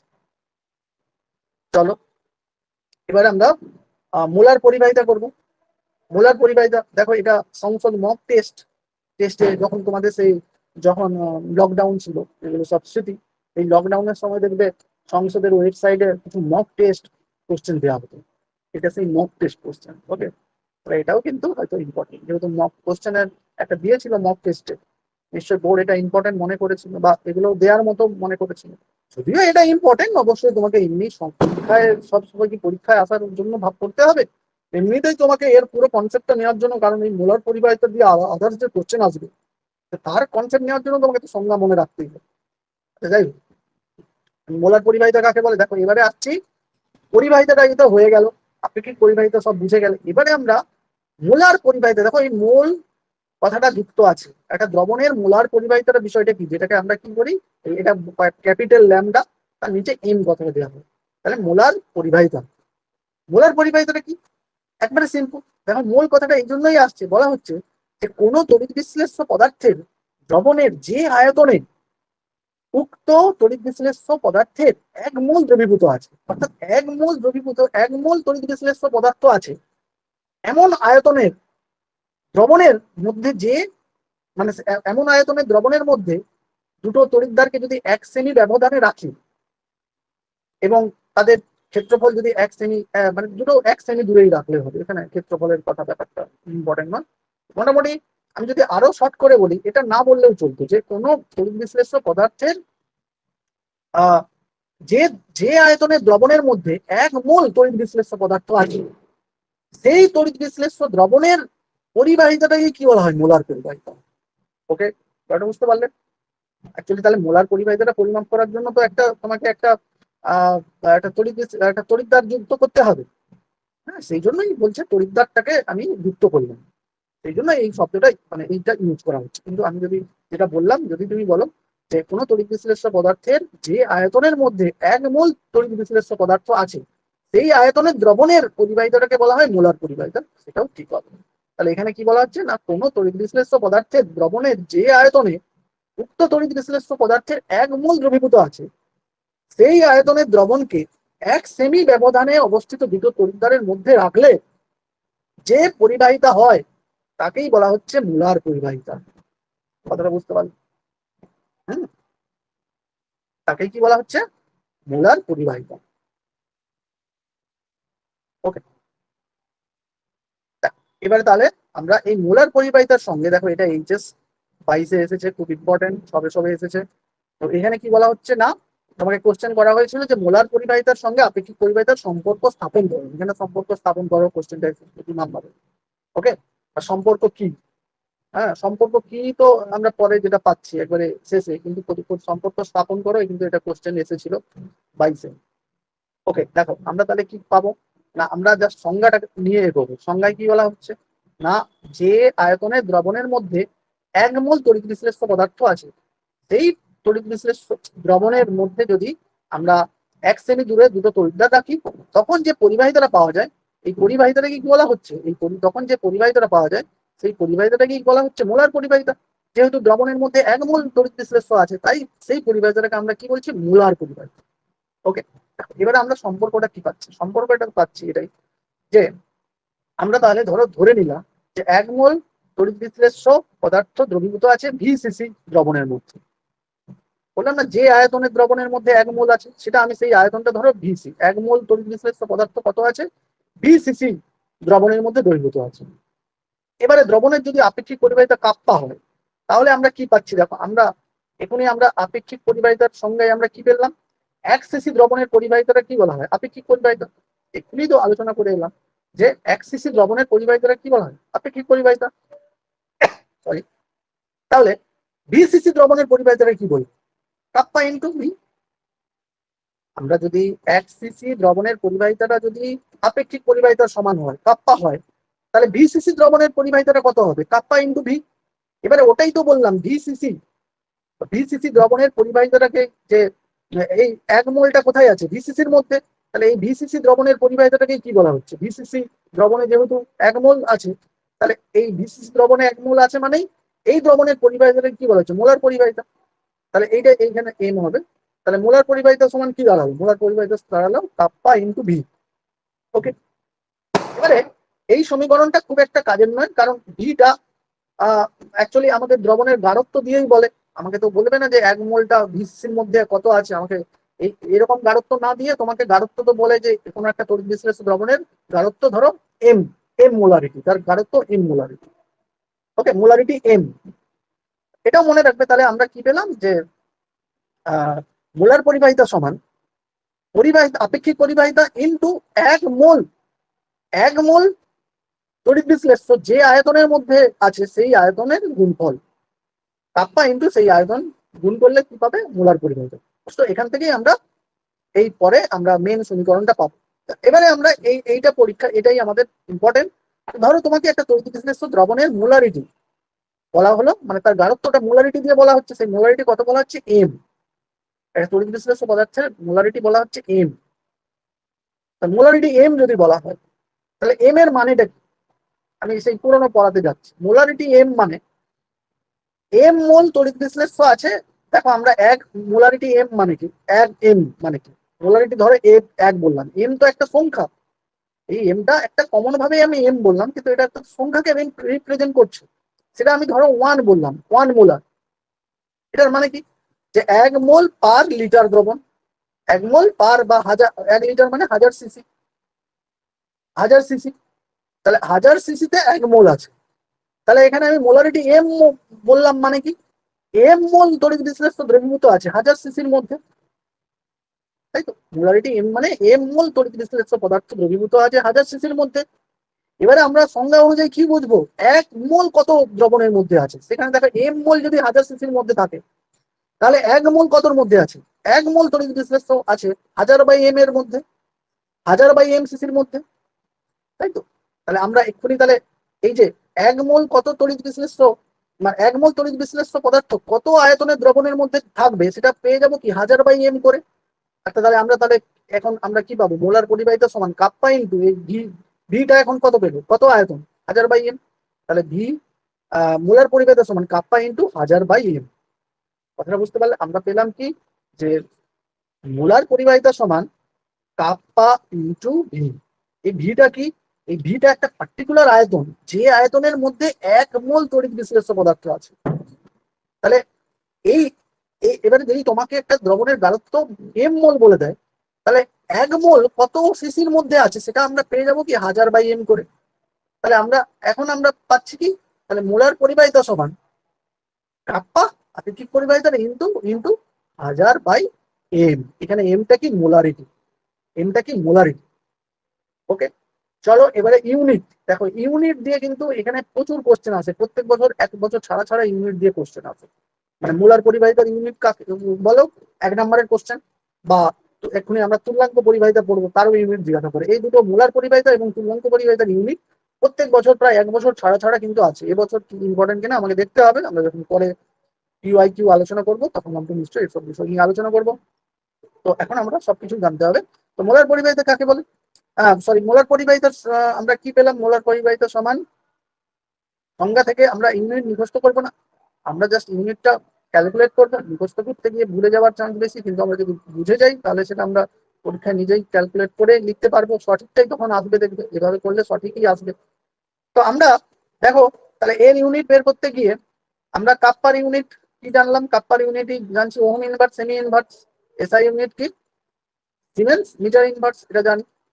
এবারে দেখো জাস্ট আয়তনের এই যে এখানে ভি মানে কি, ভি হচ্ছে আয়তনের, এখানে কিন্তু এই যে আয়তনটা কিন্তু কি করা হচ্ছে, এই আয়তনটা কিন্তু আয়তন পার মোল, পার কিন্তু মোল, এটা আয়তনটা কিন্তু আয়তন পার মোল। দেখো এখানে হাজারটা কি সিসি, হাজার সিসি মানে ধরো আমি সিজিএস এ নিচ্ছি, তাহলে হাজার কিন্তু সেমি কিউব, এখানে কিন্তু হাজারটা এখানে সংখ্যা নয়, হাজার সেমি কিউব।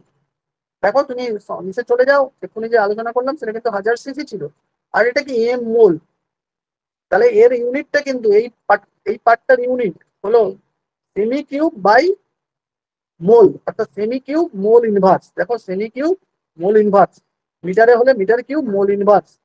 তাহলে দেখো এবারে যদি এইগুলো যুক্ত করে দিই, মানে এর সঙ্গে এটা যুক্ত করে দিই, তাহলে এটা তো আমরা কাপ পার ইউনিট পেলাম, এইটা আর এটা, আর এইটার ইউনিট কি পেলাম, এটা আর এটা। এবারে তাহলে এদের গুণ করে দিলেই কি, তাহলে আমরা এই মোলার পরিবাহিতার ইউনিট পেয়ে যাবো। তাহলে গুণ করলে দেখো ওহম ইনভার্সটা থাকবে, দেখো এখানে আছে সেমি ইনভার্স আর এখানে আছে সেমি কিউব, তাহলে এই দুটো গুণ করলে কি সেমি স্কোয়ার হয়ে যাবে, আর মোল ইনভার্স, তাহলে একই একই রকম এখানে siemens meter square mole inverse. Okay, বাস, চলো। দেখো এটা যদি তুমি বুঝে যাও, একই রকম আরো একটা আমরা টাইপের পরিবাহিতাটা জানবো, সেটা কি, যেমন মোলার পরিবাহিতা জানলাম, সেই একই টাইপের আরেকটা পরিবাহিতা আছে, সেটা কি তুল্যাঙ্ক পরিবাহিতা, যেটাকে আমরা শুধু ওখানে যেমন আমরা সরি ল্যামডা দিয়ে প্রকাশ করলাম, এখানে আমরা শুধু ল্যামডা দিয়ে প্রকাশ করি, তুল্যাঙ্ক পরিবাহিতা, ইকুইভ্যালেন্ট কন্ডাক্টেন্স। ওকে, এটাও দেখো এইচএস 10 সালে এবং মক টেস্টে এসেছিল।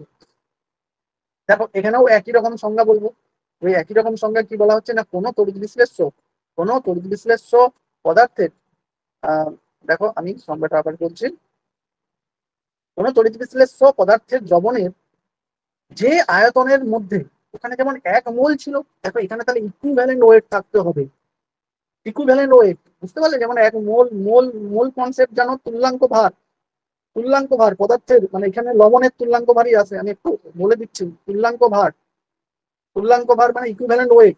তুল্যাঙ্ক ভার কিভাবে বের করি, এখানে তো লবণই বেশিরভাগ আছে, তাহলে লবণের তুল্যাঙ্ক ভার কিভাবে বের করি, একবার সূত্র আছে, লবণের তুল্যাঙ্ক ভার বের করা হয় লবণের সংকেত ভর, মানে বলতে তার সংকেতের মধ্যে যে আণবিক ভরটা আছে, মানে তার আণবিক ভরটাকেই লবণের ক্ষেত্রে আমরা সংকেত ভর বলি, তার সংকেত অনুযায়ী তার সংকেত ভর বাই কি, সংকেত ভর বাই এই লবণের মধ্যে, একটা লবণের মধ্যে টোটাল কতগুলো, এক এক অণু লবণের মধ্যে টোটাল কটা ধনাত্মক চার্জ, বা টোটাল ক্যাটায়ন চার্জ কত, আর টোটাল ধনাত্মক চার্জ বা টোটাল ঋণাত্মক চার্জ। মানে আমি যদি ধরো তোমাকে আমি ধরো এখানে নিচ্ছি L2SO4 বলছি, এটা একটা লবণ, এইটা একটা L2SO4 বলছি, তাহলে এই অ্যালুমিনিয়াম কি থাকে 3+, তাহলে দুটো অ্যালুমিনিয়াম মানে কত 6+, আর SO4 কি হয় 2-, তাহলে 3টে SO4 মানে কি 6-, তাহলে ক্যাটায়ন নাও অ্যানায়ন নাও, এই চার্জটা কিন্তু সমান পাবে। তাহলে এখানেই সেটাই বলা হচ্ছে যে লবণের তুল্যাঙ্ক মানে সমান সংকেত ভর বাই লবণের মধ্যে টোটাল যে positive charge or negative charge, এটা বুঝতে পারলে। তাহলে একটা লবণের যত তুল্যাঙ্ক ভার পেলাম, সেই তুল্যাঙ্ক ভারটাকে আবার যদি গ্রামে প্রকাশ করি, ধরো একটা লবণের আমরা NaCl এর ক্ষেত্রে তার তুল্যাঙ্ক ভার পাই কত 36.5, তাহলে NaCl এর তুল্যাঙ্ক ভার কত 36.5, তাহলে এই 36.5 গ্রামকে আমরা কি বলবো 1 গ্রাম তুল্যাঙ্ক সোডিয়াম ক্লোরাইড। যেমন 1 মোল মানে তার আণবিক ভর, ওকে, মানে 1 মোল পদার্থ মানে তার গ্রাম আণবিক ভর, আণবিক ভরটাকে গ্রামে প্রকাশ করলে যত হয়, তেমনি এখানে গ্রাম ইকুইভ্যালেন্ট ওয়েট বা গ্রাম তুল্যাঙ্ক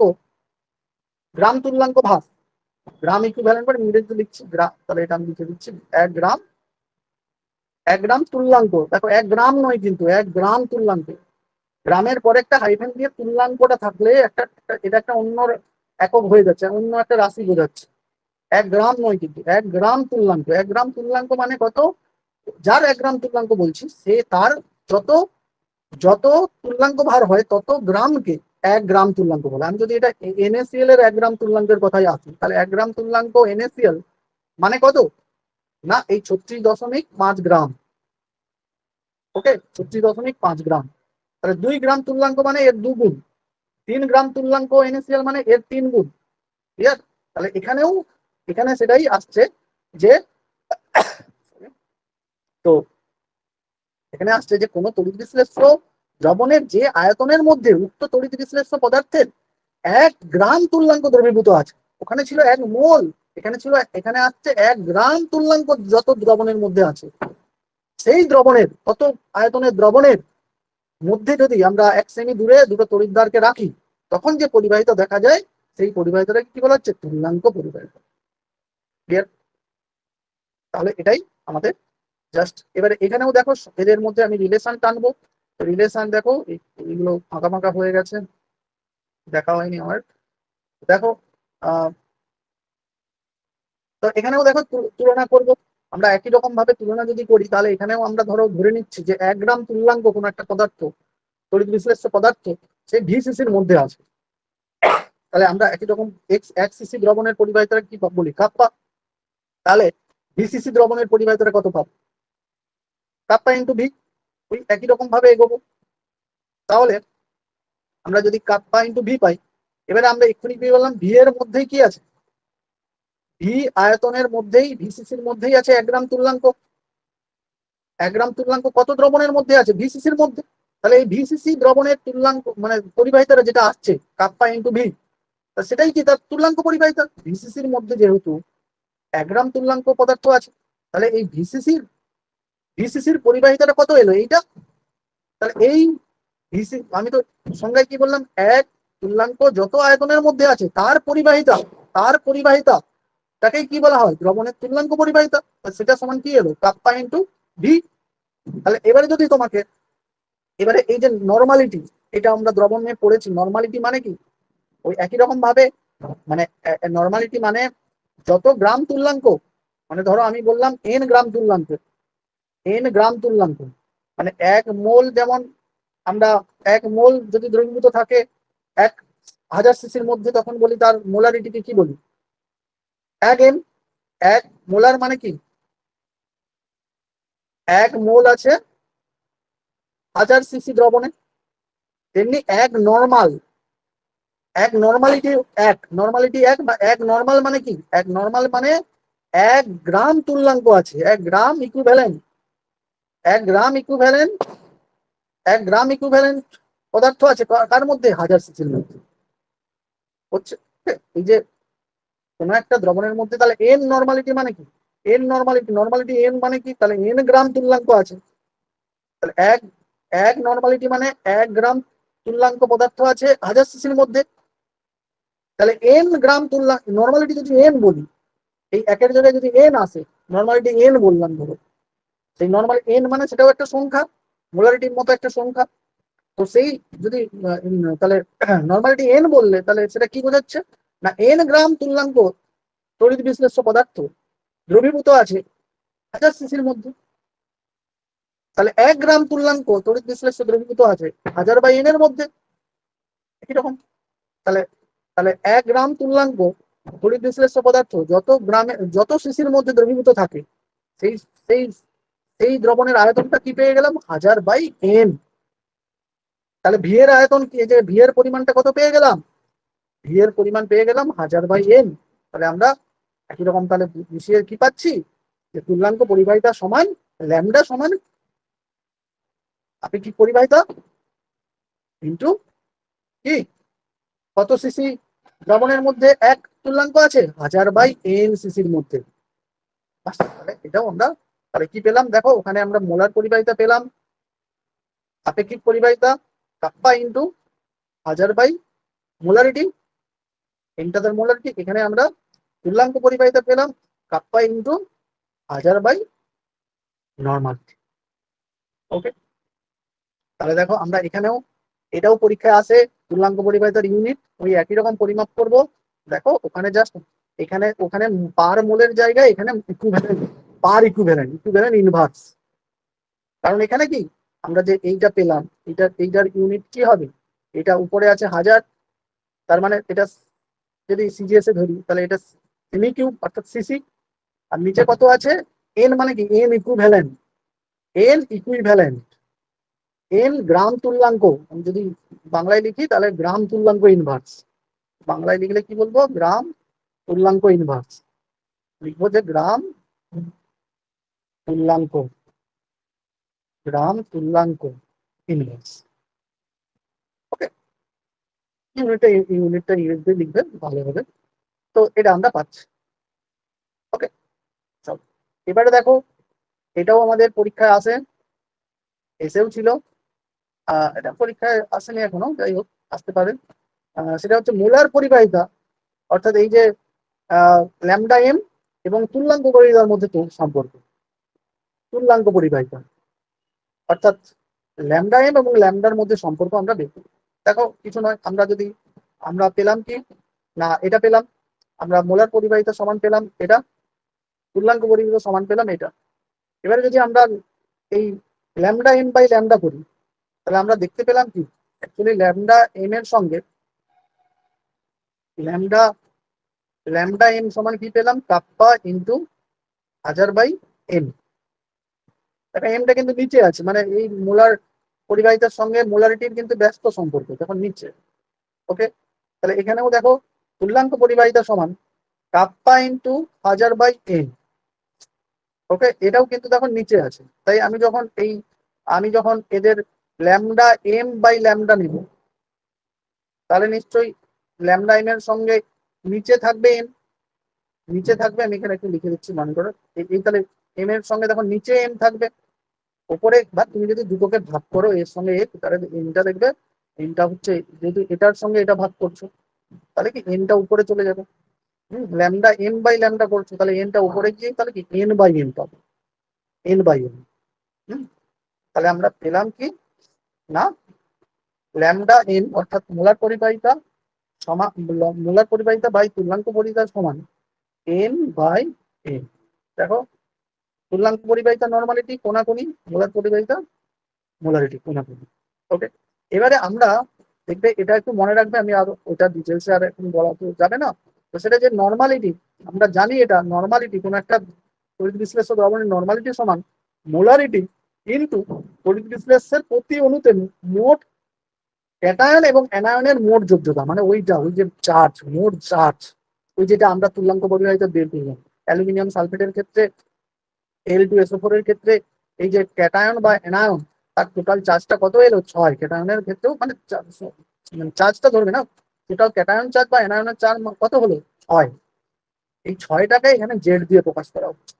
আচ্ছা, প্রত্যেকটা লবণের ক্ষেত্রে তাহলে জেড এর মান মানে কি, তার প্রতি অণুতে মোট ক্যাটায়নের চার্জ বা মোট অ্যানায়নের চার্জ, প্রতি অণুতে মোট ক্যাটায়নের চার্জ বা অ্যানায়নের চার্জ জেড। তাহলে আমরা এই নর্মালিটি আর মোলারিটির সম্পর্ক জানি যে কি নর্মালিটি সমান কোন একটা তড়িৎ বিশ্লেষ্য দ্রবণের নর্মালিটি সমান তার মোলারিটি ইনটু ওই তড়িৎ বিশ্লেষ্য পদার্থের জেড। দেখো এন এন সমান এম ইন্টু জেড, অর্থাৎ নর্মালিটি সমান মোলারিটি ইনটু প্রতি অণুতে মোট ক্যাটায়নের চার্জ বা মোট অ্যানায়নের চার্জ। ওকে, সেটা হচ্ছে জেড এর মান। তাহলে আমরা যদি এখন এই এন এর জায়গায়, যদি আমরা এন এর জায়গায় এখন কি বসাচ্ছি, এন ইন্টু জেড, এটা আমরা পেলাম। তাহলে কি হচ্ছে, এম এন কেটে যাচ্ছে, তাহলে এইটা সমান কি দাঁড়ালো? জেড। তাহলে দেখো আমরা পেলাম কি, আমরা পেলাম মোলার পরিবাহিতা বাই তুল্যাঙ্ক পরিবাহিতা সমান জেড।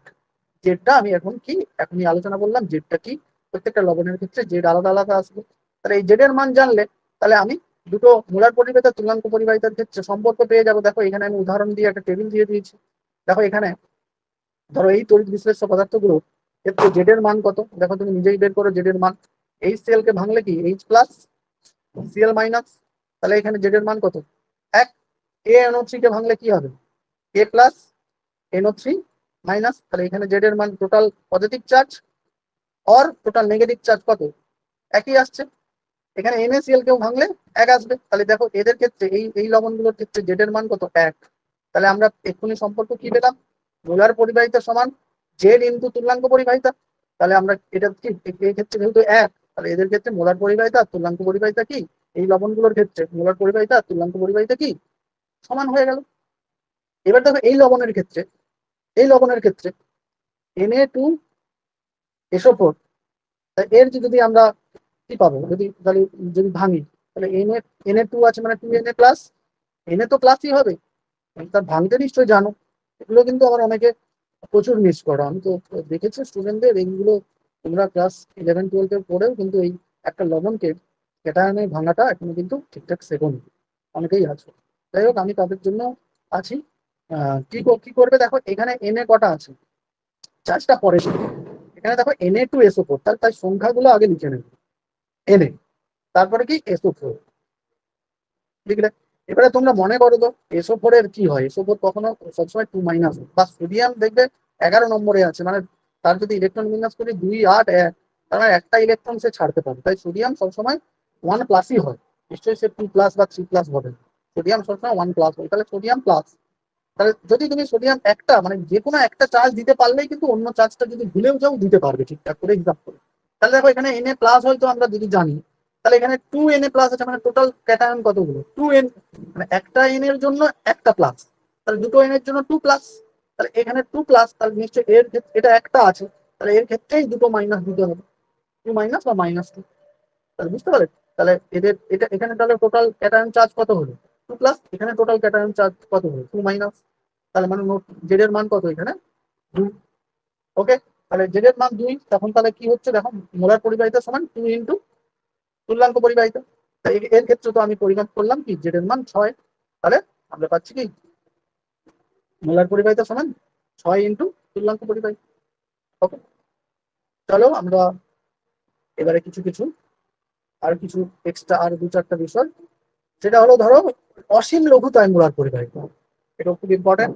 অসীম লঘুতায় মোলার পরিবাহিতা মানে, হ্যাঁ, অসীম লঘুতায় মোলার পরিবাহিতা তা হলো, দেখো আমরা এইখানে খুব ইম্পর্টেন্ট একটা কনসেপ্ট নিয়ে আলোচনা করব। এখনই আমরা পরিবাহিতা বা আপেক্ষিক পরিবাহিতা আমরা এক্ষুনি জানলাম না, এক্ষুনি আমরা জানলাম, সেটাও আমরা এখানে এক্সপ্লেনও করবো, যে আমরা ওখানে এক্সপ্লেন করেছি, আমরা জানলাম যে যদি কারো লঘুতা বৃদ্ধি করা হয় অর্থাৎ গাঢ়ত্ব হ্রাস করা হয়, তাহলে কিন্তু তার পরিবাহিতা কিন্তু হ্রাস পায়, গাঢ়ত্ব হ্রাস করলে পরিবাহিতা হ্রাস পায়, এটা আমরা কিন্তু পড়ে, গাঢ়ত্ব হ্রাস পেলে পরিবাহিতা কি হ্রাস পায়। কিন্তু এখানে উল্টো, একেবারে ইম্পর্টেন্ট, অনেকে এটাই ভুল করে ফেলে, দুটোকে ঘুরিয়ে ফেলে। এখানে আছে মোলার পরিবাহিতা, মোলার পরিবাহিতার ক্ষেত্রে কিন্তু উল্টো, এখানে যদি লঘুতা হ্রাস মানে যদি গাঢ়ত্ব হ্রাস করা হয়, তাহলে কিন্তু পরিবাহিতাটা বৃদ্ধি পায়, সরি মোলার পরিবাহিতা বৃদ্ধি পায়, পরিবাহিতা না মোলার পরিবাহিতা বৃদ্ধি পায়, সেটা কেন আমি বলবো। ওকে, গাঢ়ত্ব হ্রাস করলে মোলার পরিবাহিতা কি হয়, গাঢ়ত্ব হ্রাস করলে মোলার পরিবাহিতা কি হয়, বৃদ্ধি পায়। ওকে, তাই অসীম লঘুতায় মোলার পরিবাহিতা সংজ্ঞা আমরা একটা জানবো, যে যদি অসীম মানে লঘুতা হ্রাস করতে করতে, মানে লঘুতা আমি গাঢ়ত্ব হ্রাস করতে করতে করতে করতে অসীম লঘু করে দিলাম, মানে খুব লঘু, ধরো মনে করো 1 বালতি জলে এক এক টুকরো চিনি দিয়ে দিলাম, বা এক টুকরো NaCl লবণ দিয়ে দিলাম, 1 চিমটে NaCl লবণ দিয়ে দিলাম, তখন যে দ্রবণটা তৈরি হবে সেটা কি, তাহলে 1 বালতি কতটা জল, তার মধ্যে তুমি 1 চিমটে লবণ নিয়েছো, তার মানে তখন যে ওই গাঢ়ত্বটা, সেটাকে আমরা ধরতে পারি কি অসীম লঘু। যদিও এটা আমরা অসীম লঘু একটা পুকুরেও যদি 1 চিমটে লবণ দিয়ে দেবো, সেটাও বলতে গেলে এটা অসীম লঘু, এটা কোনো অসীম মানে একটা মোটামুটি খুবই লঘু, হ্যাঁ, সেটাকে ধরবো। তো অসীম লঘু দ্রবণের ক্ষেত্রে তার মোলার পরিবাহিতারা বলা হচ্ছে সর্বোচ্চ হবে, আর লঘুতা হ্রাস করতে করতে তুমি যদি অসীম অবস্থায় চলে যাও, তখন যে মোলার পরিবাহিতা হবে, সেই পরিবাহিতাটাকে আমরা এরকম λ0n দিয়ে প্রকাশ করি, λ0n।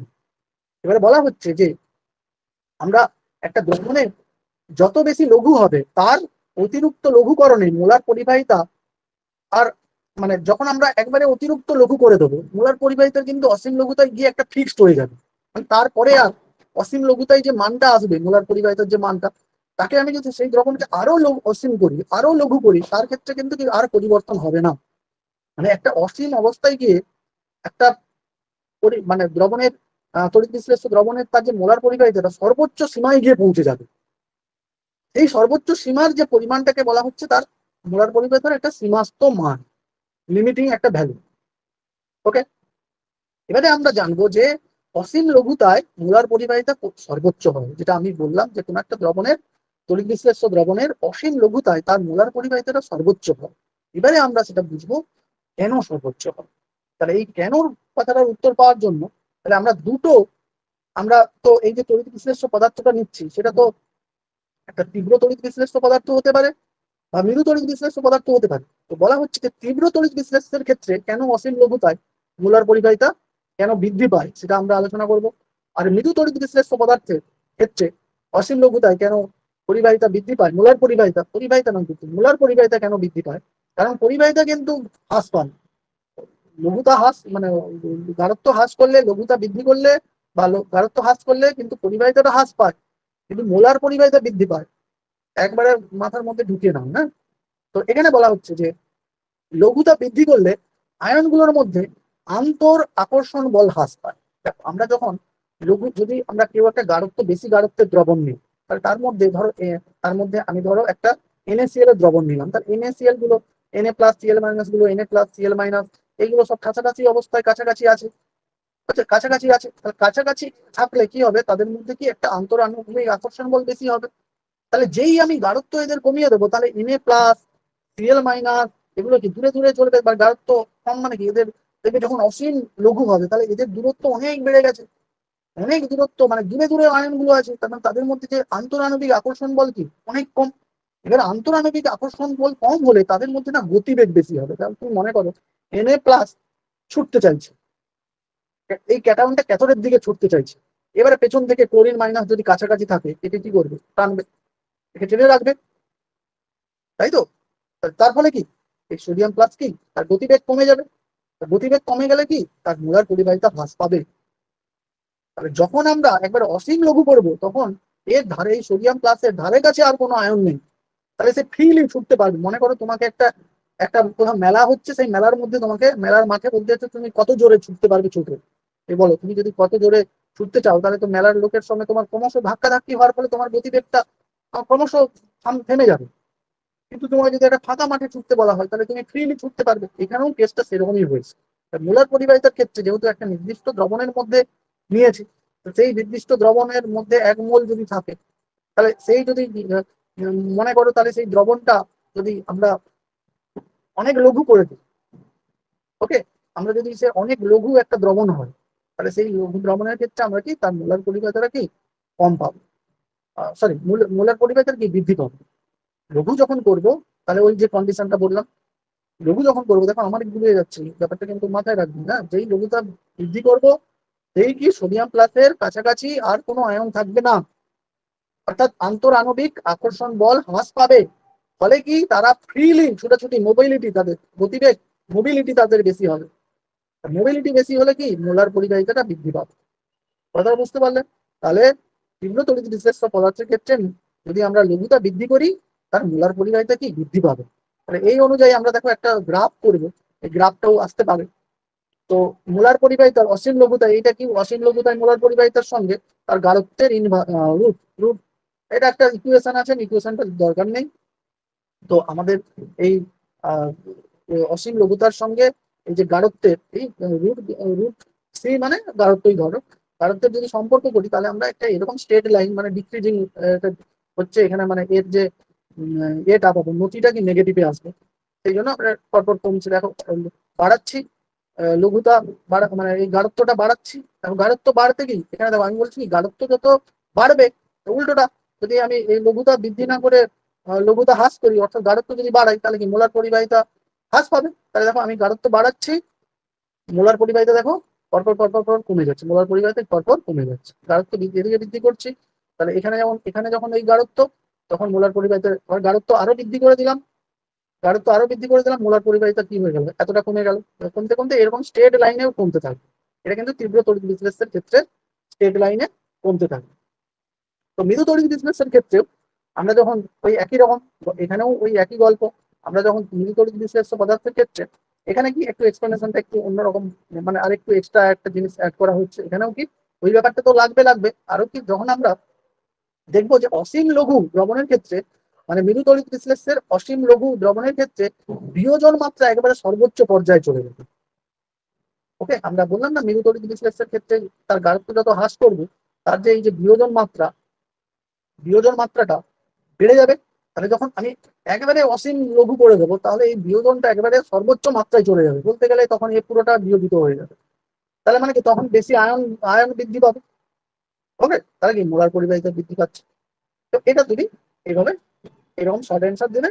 আর সঙ্গে দিলে যখন যদি জিজ্ঞাসা করে, সঙ্গে সঙ্গে যদি গ্রাফ মানে যদি এই কোশ্চেন করে, তাহলে গ্রাফটাও দিয়ে দেবে। 2 নম্বরের একটা প্রশ্ন এসেছিল, 2 নম্বরের প্রশ্ন এসেছিল, তাহলে এসেছিল, আমি আসছি পরে।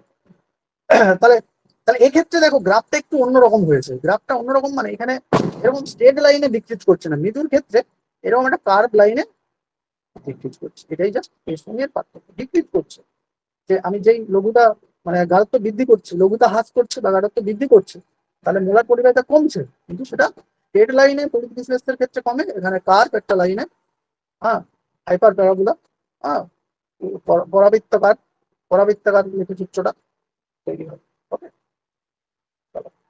দেখো আমরা তাহলে এই সংক্ষিপ্ত ব্যাপারে তাহলে এই সম্পর্ক পেয়ে গেলাম, আর এটাও আমরা মনে রাখবো। দেখো এবারে আমাদের নিউমেরিক্যাল প্রবলেম, আমি এগুলো আর পরে আমরা সালের, দেখো আমি নিউমেরিক্যাল প্রবলেম দিয়েছি, সালের নিউমেরিক্যাল প্রবলেম তোমরা যা পড়ে এলাম, দেখো একেবারে এগুলো একেবারে সমীকরণে মানে সমীকরণে বসিয়ে দিলেই এদের অঙ্ক হয়ে যাবে। মানে কি কি পদার্থ দেওয়া আছে, পদার্থ গুলো লিখে ফেলবে, সমীকরণে জাস্ট বসিয়ে দাও, এই সমীকরণে বসিয়ে দাও, একবারে উত্তর চলে আসবে।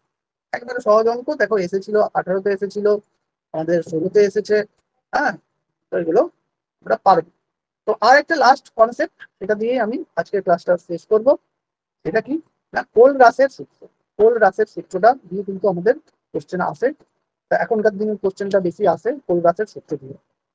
দেখো কোল রাসের সূত্রে কি বলা হচ্ছে না, বলা হচ্ছে যে অসীম লঘুতায়, মানে এখানে কোল রাসের সূত্রটা অসীম লঘুতায় যে মোলার পরিবেশ তার ক্ষেত্রে কিন্তু প্রযোজ্য শুধুমাত্র। মানে যদি আমি দ্রবণটাকে অসীম লঘু করি, তবেই কোল রাসের সূত্রটা প্রযোজ্য হবে। এটা এমনি কোশ্চেন যে কোল রাসের সূত্র কখন প্রযোজ্য, দ্রবণের অসীম লঘুতায় কোল রাসের সূত্র প্রযোজ্য হবে।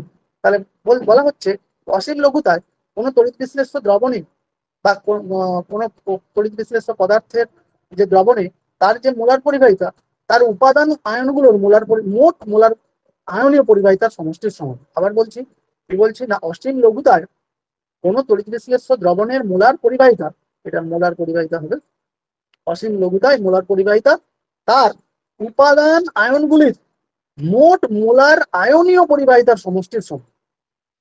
সংজ্ঞাটা কঠিন লাগছে, দেখবে আমি যখন ইকুয়েশনটা দিচ্ছি একবার সিম্পল হয়ে যাবে। ধরো আমি তোমাকে বলছি যে NaCl এর অসীম লঘুতায় NaCl এর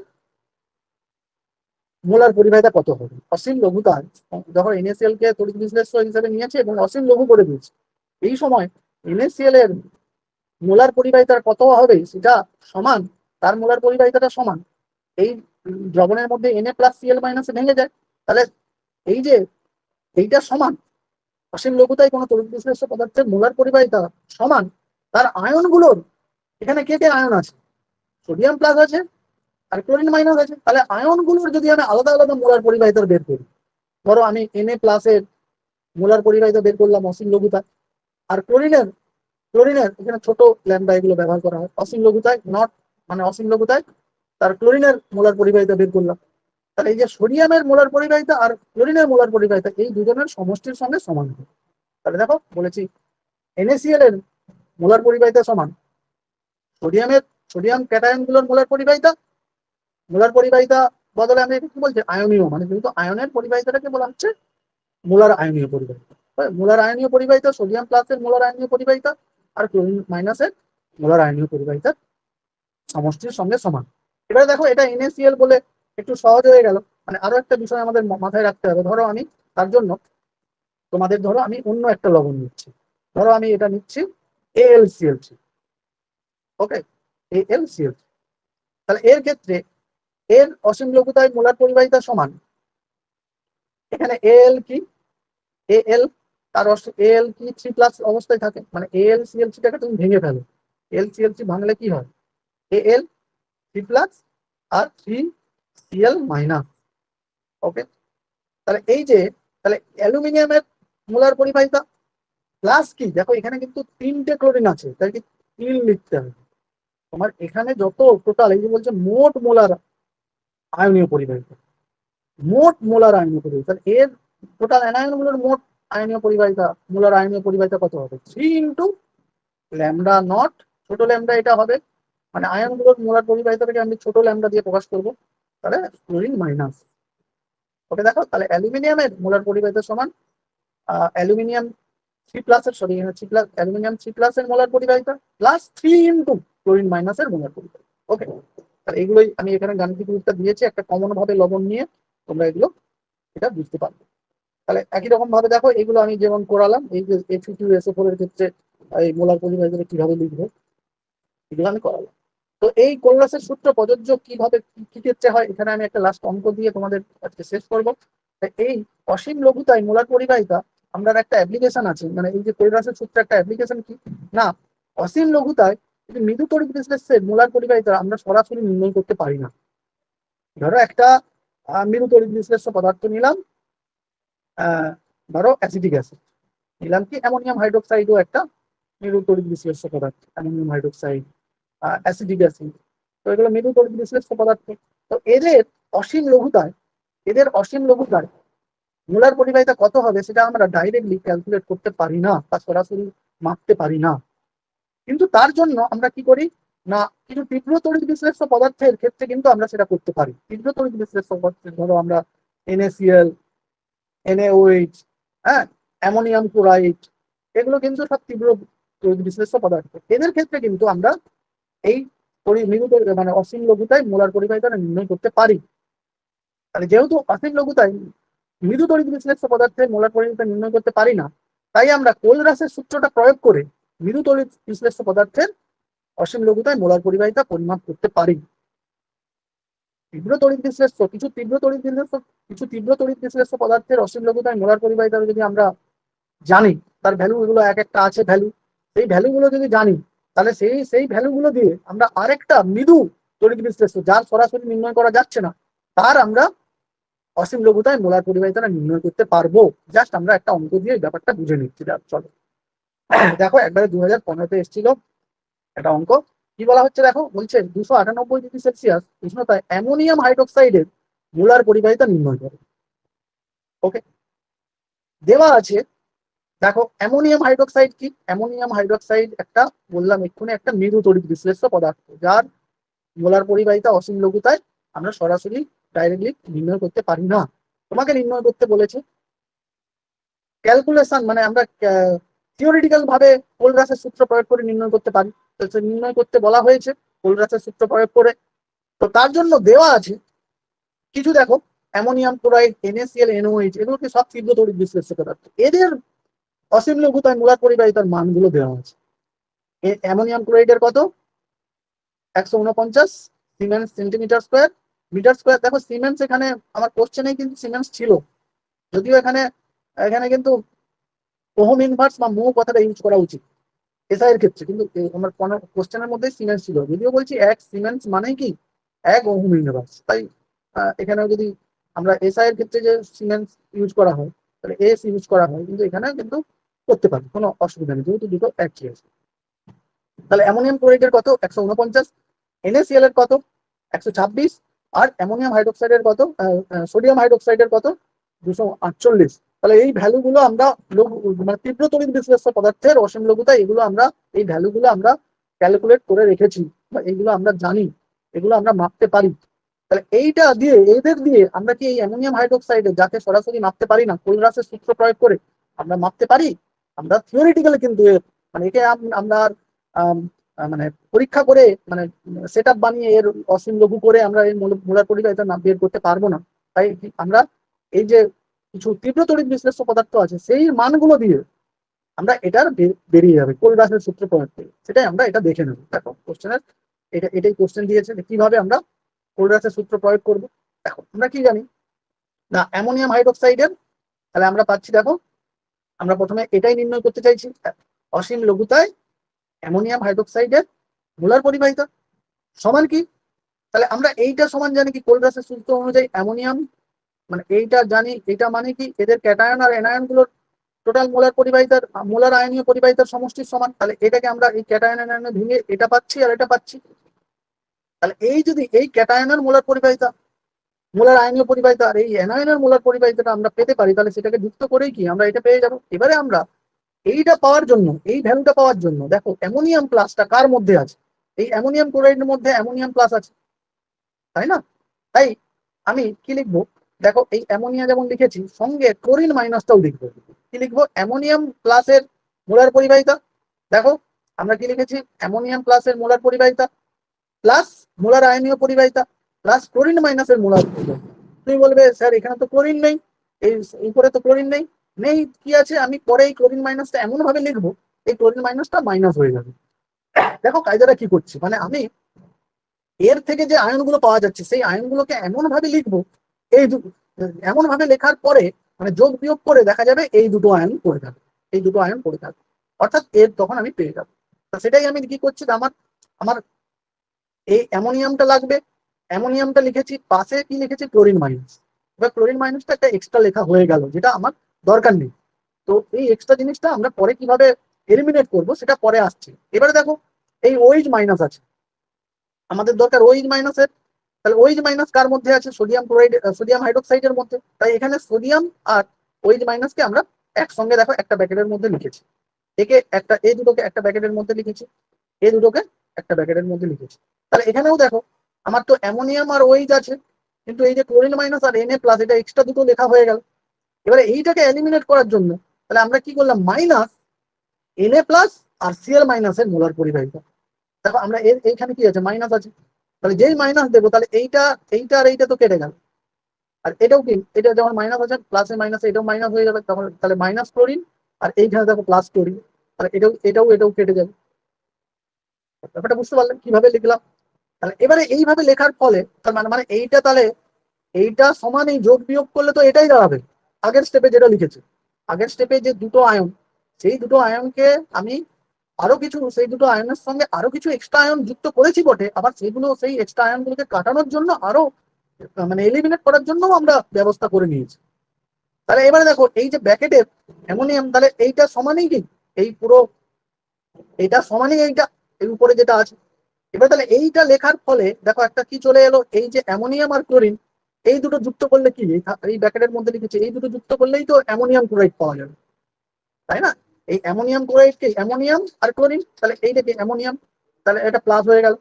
আর দেখো এই যে সোডিয়াম আর হাইড্রোক্সাইড, তাহলে এই দুটো যুক্ত করলে কি সোডিয়াম হাইড্রোক্সাইড পেয়ে গেলাম। ওকে, এবারে দেখো এইটা মাইনাস আছে, তাহলে মাইনাস দিয়ে কি করেছি, মাইনাস দিয়ে কি করেছি, এই দুটো সোডিয়াম আর ক্লোরিন যুক্ত করলে কি সোডিয়াম ক্লোরাইড পেয়ে গেলাম।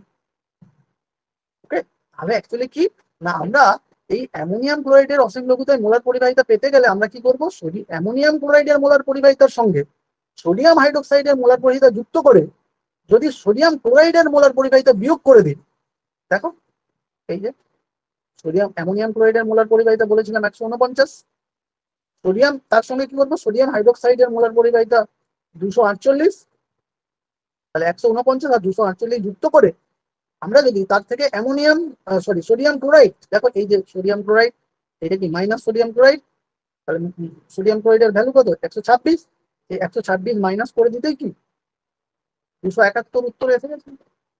ওকে, তাহলে একই রকম দেখো আমরা তাহলে এগুলো খুব সহজে পাবো।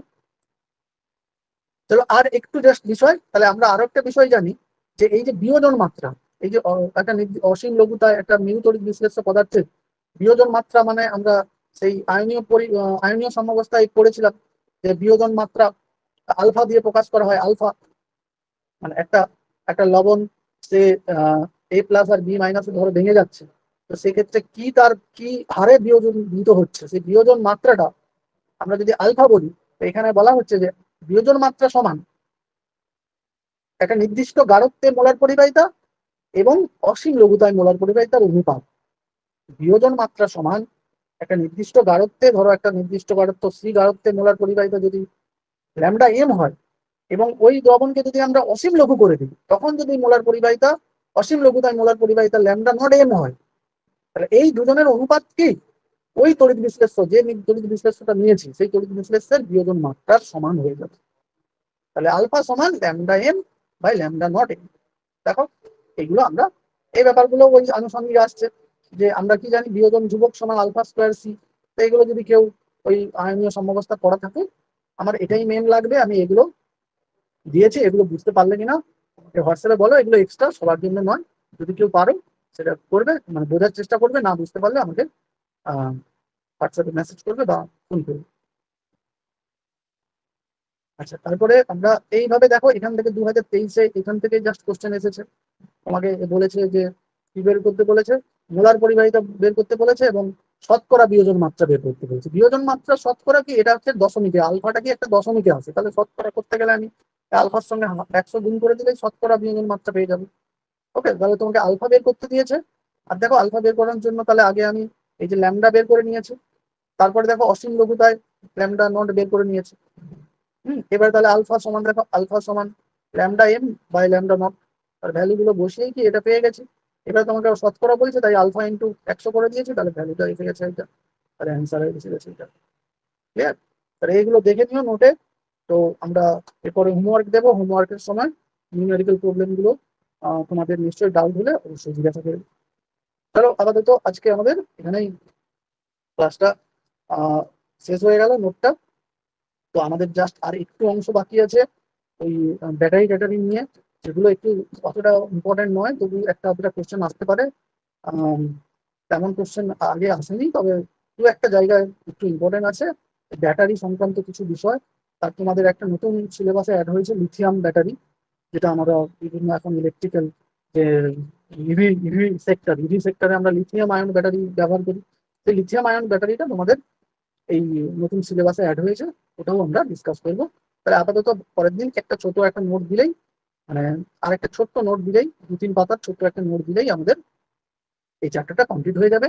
তারপরে আমরা পিওয়াই কি এবং এই চ্যাপ্টারের উপর আমি কিন্তু একবারে কভার করে নেবো, এই চ্যাপ্টারের উপর একবারে কি কি আহ, মানে কেউ কেউ হয়তো অতটা বেশি করতে চাইছো না, একবারে সাজেস্টিভ করে পড়তে চাইছো, সাজেশন সাজেশন ধরে পড়তে চাইছো, তাহলে আমি কিন্তু এই আমরা যখন পিওয়াই কি আলোচনা করবো তখন আমি অবশ্যই বলে দেবো যে এই বছরের জন্য কোন নিউমেরিক্যাল গুলো ইম্পর্টেন্ট আছে, কোন থিওরি গুলো ইম্পর্টেন্ট আছে, তো সেটাও আমরা আরেকটা ক্লাসে আলোচনা করবো। তাহলে আমাদের আর দুটো মতো ক্লাস লাগবে এই ইউনিট 1টা কমপ্লিট করার জন্য। ওকে।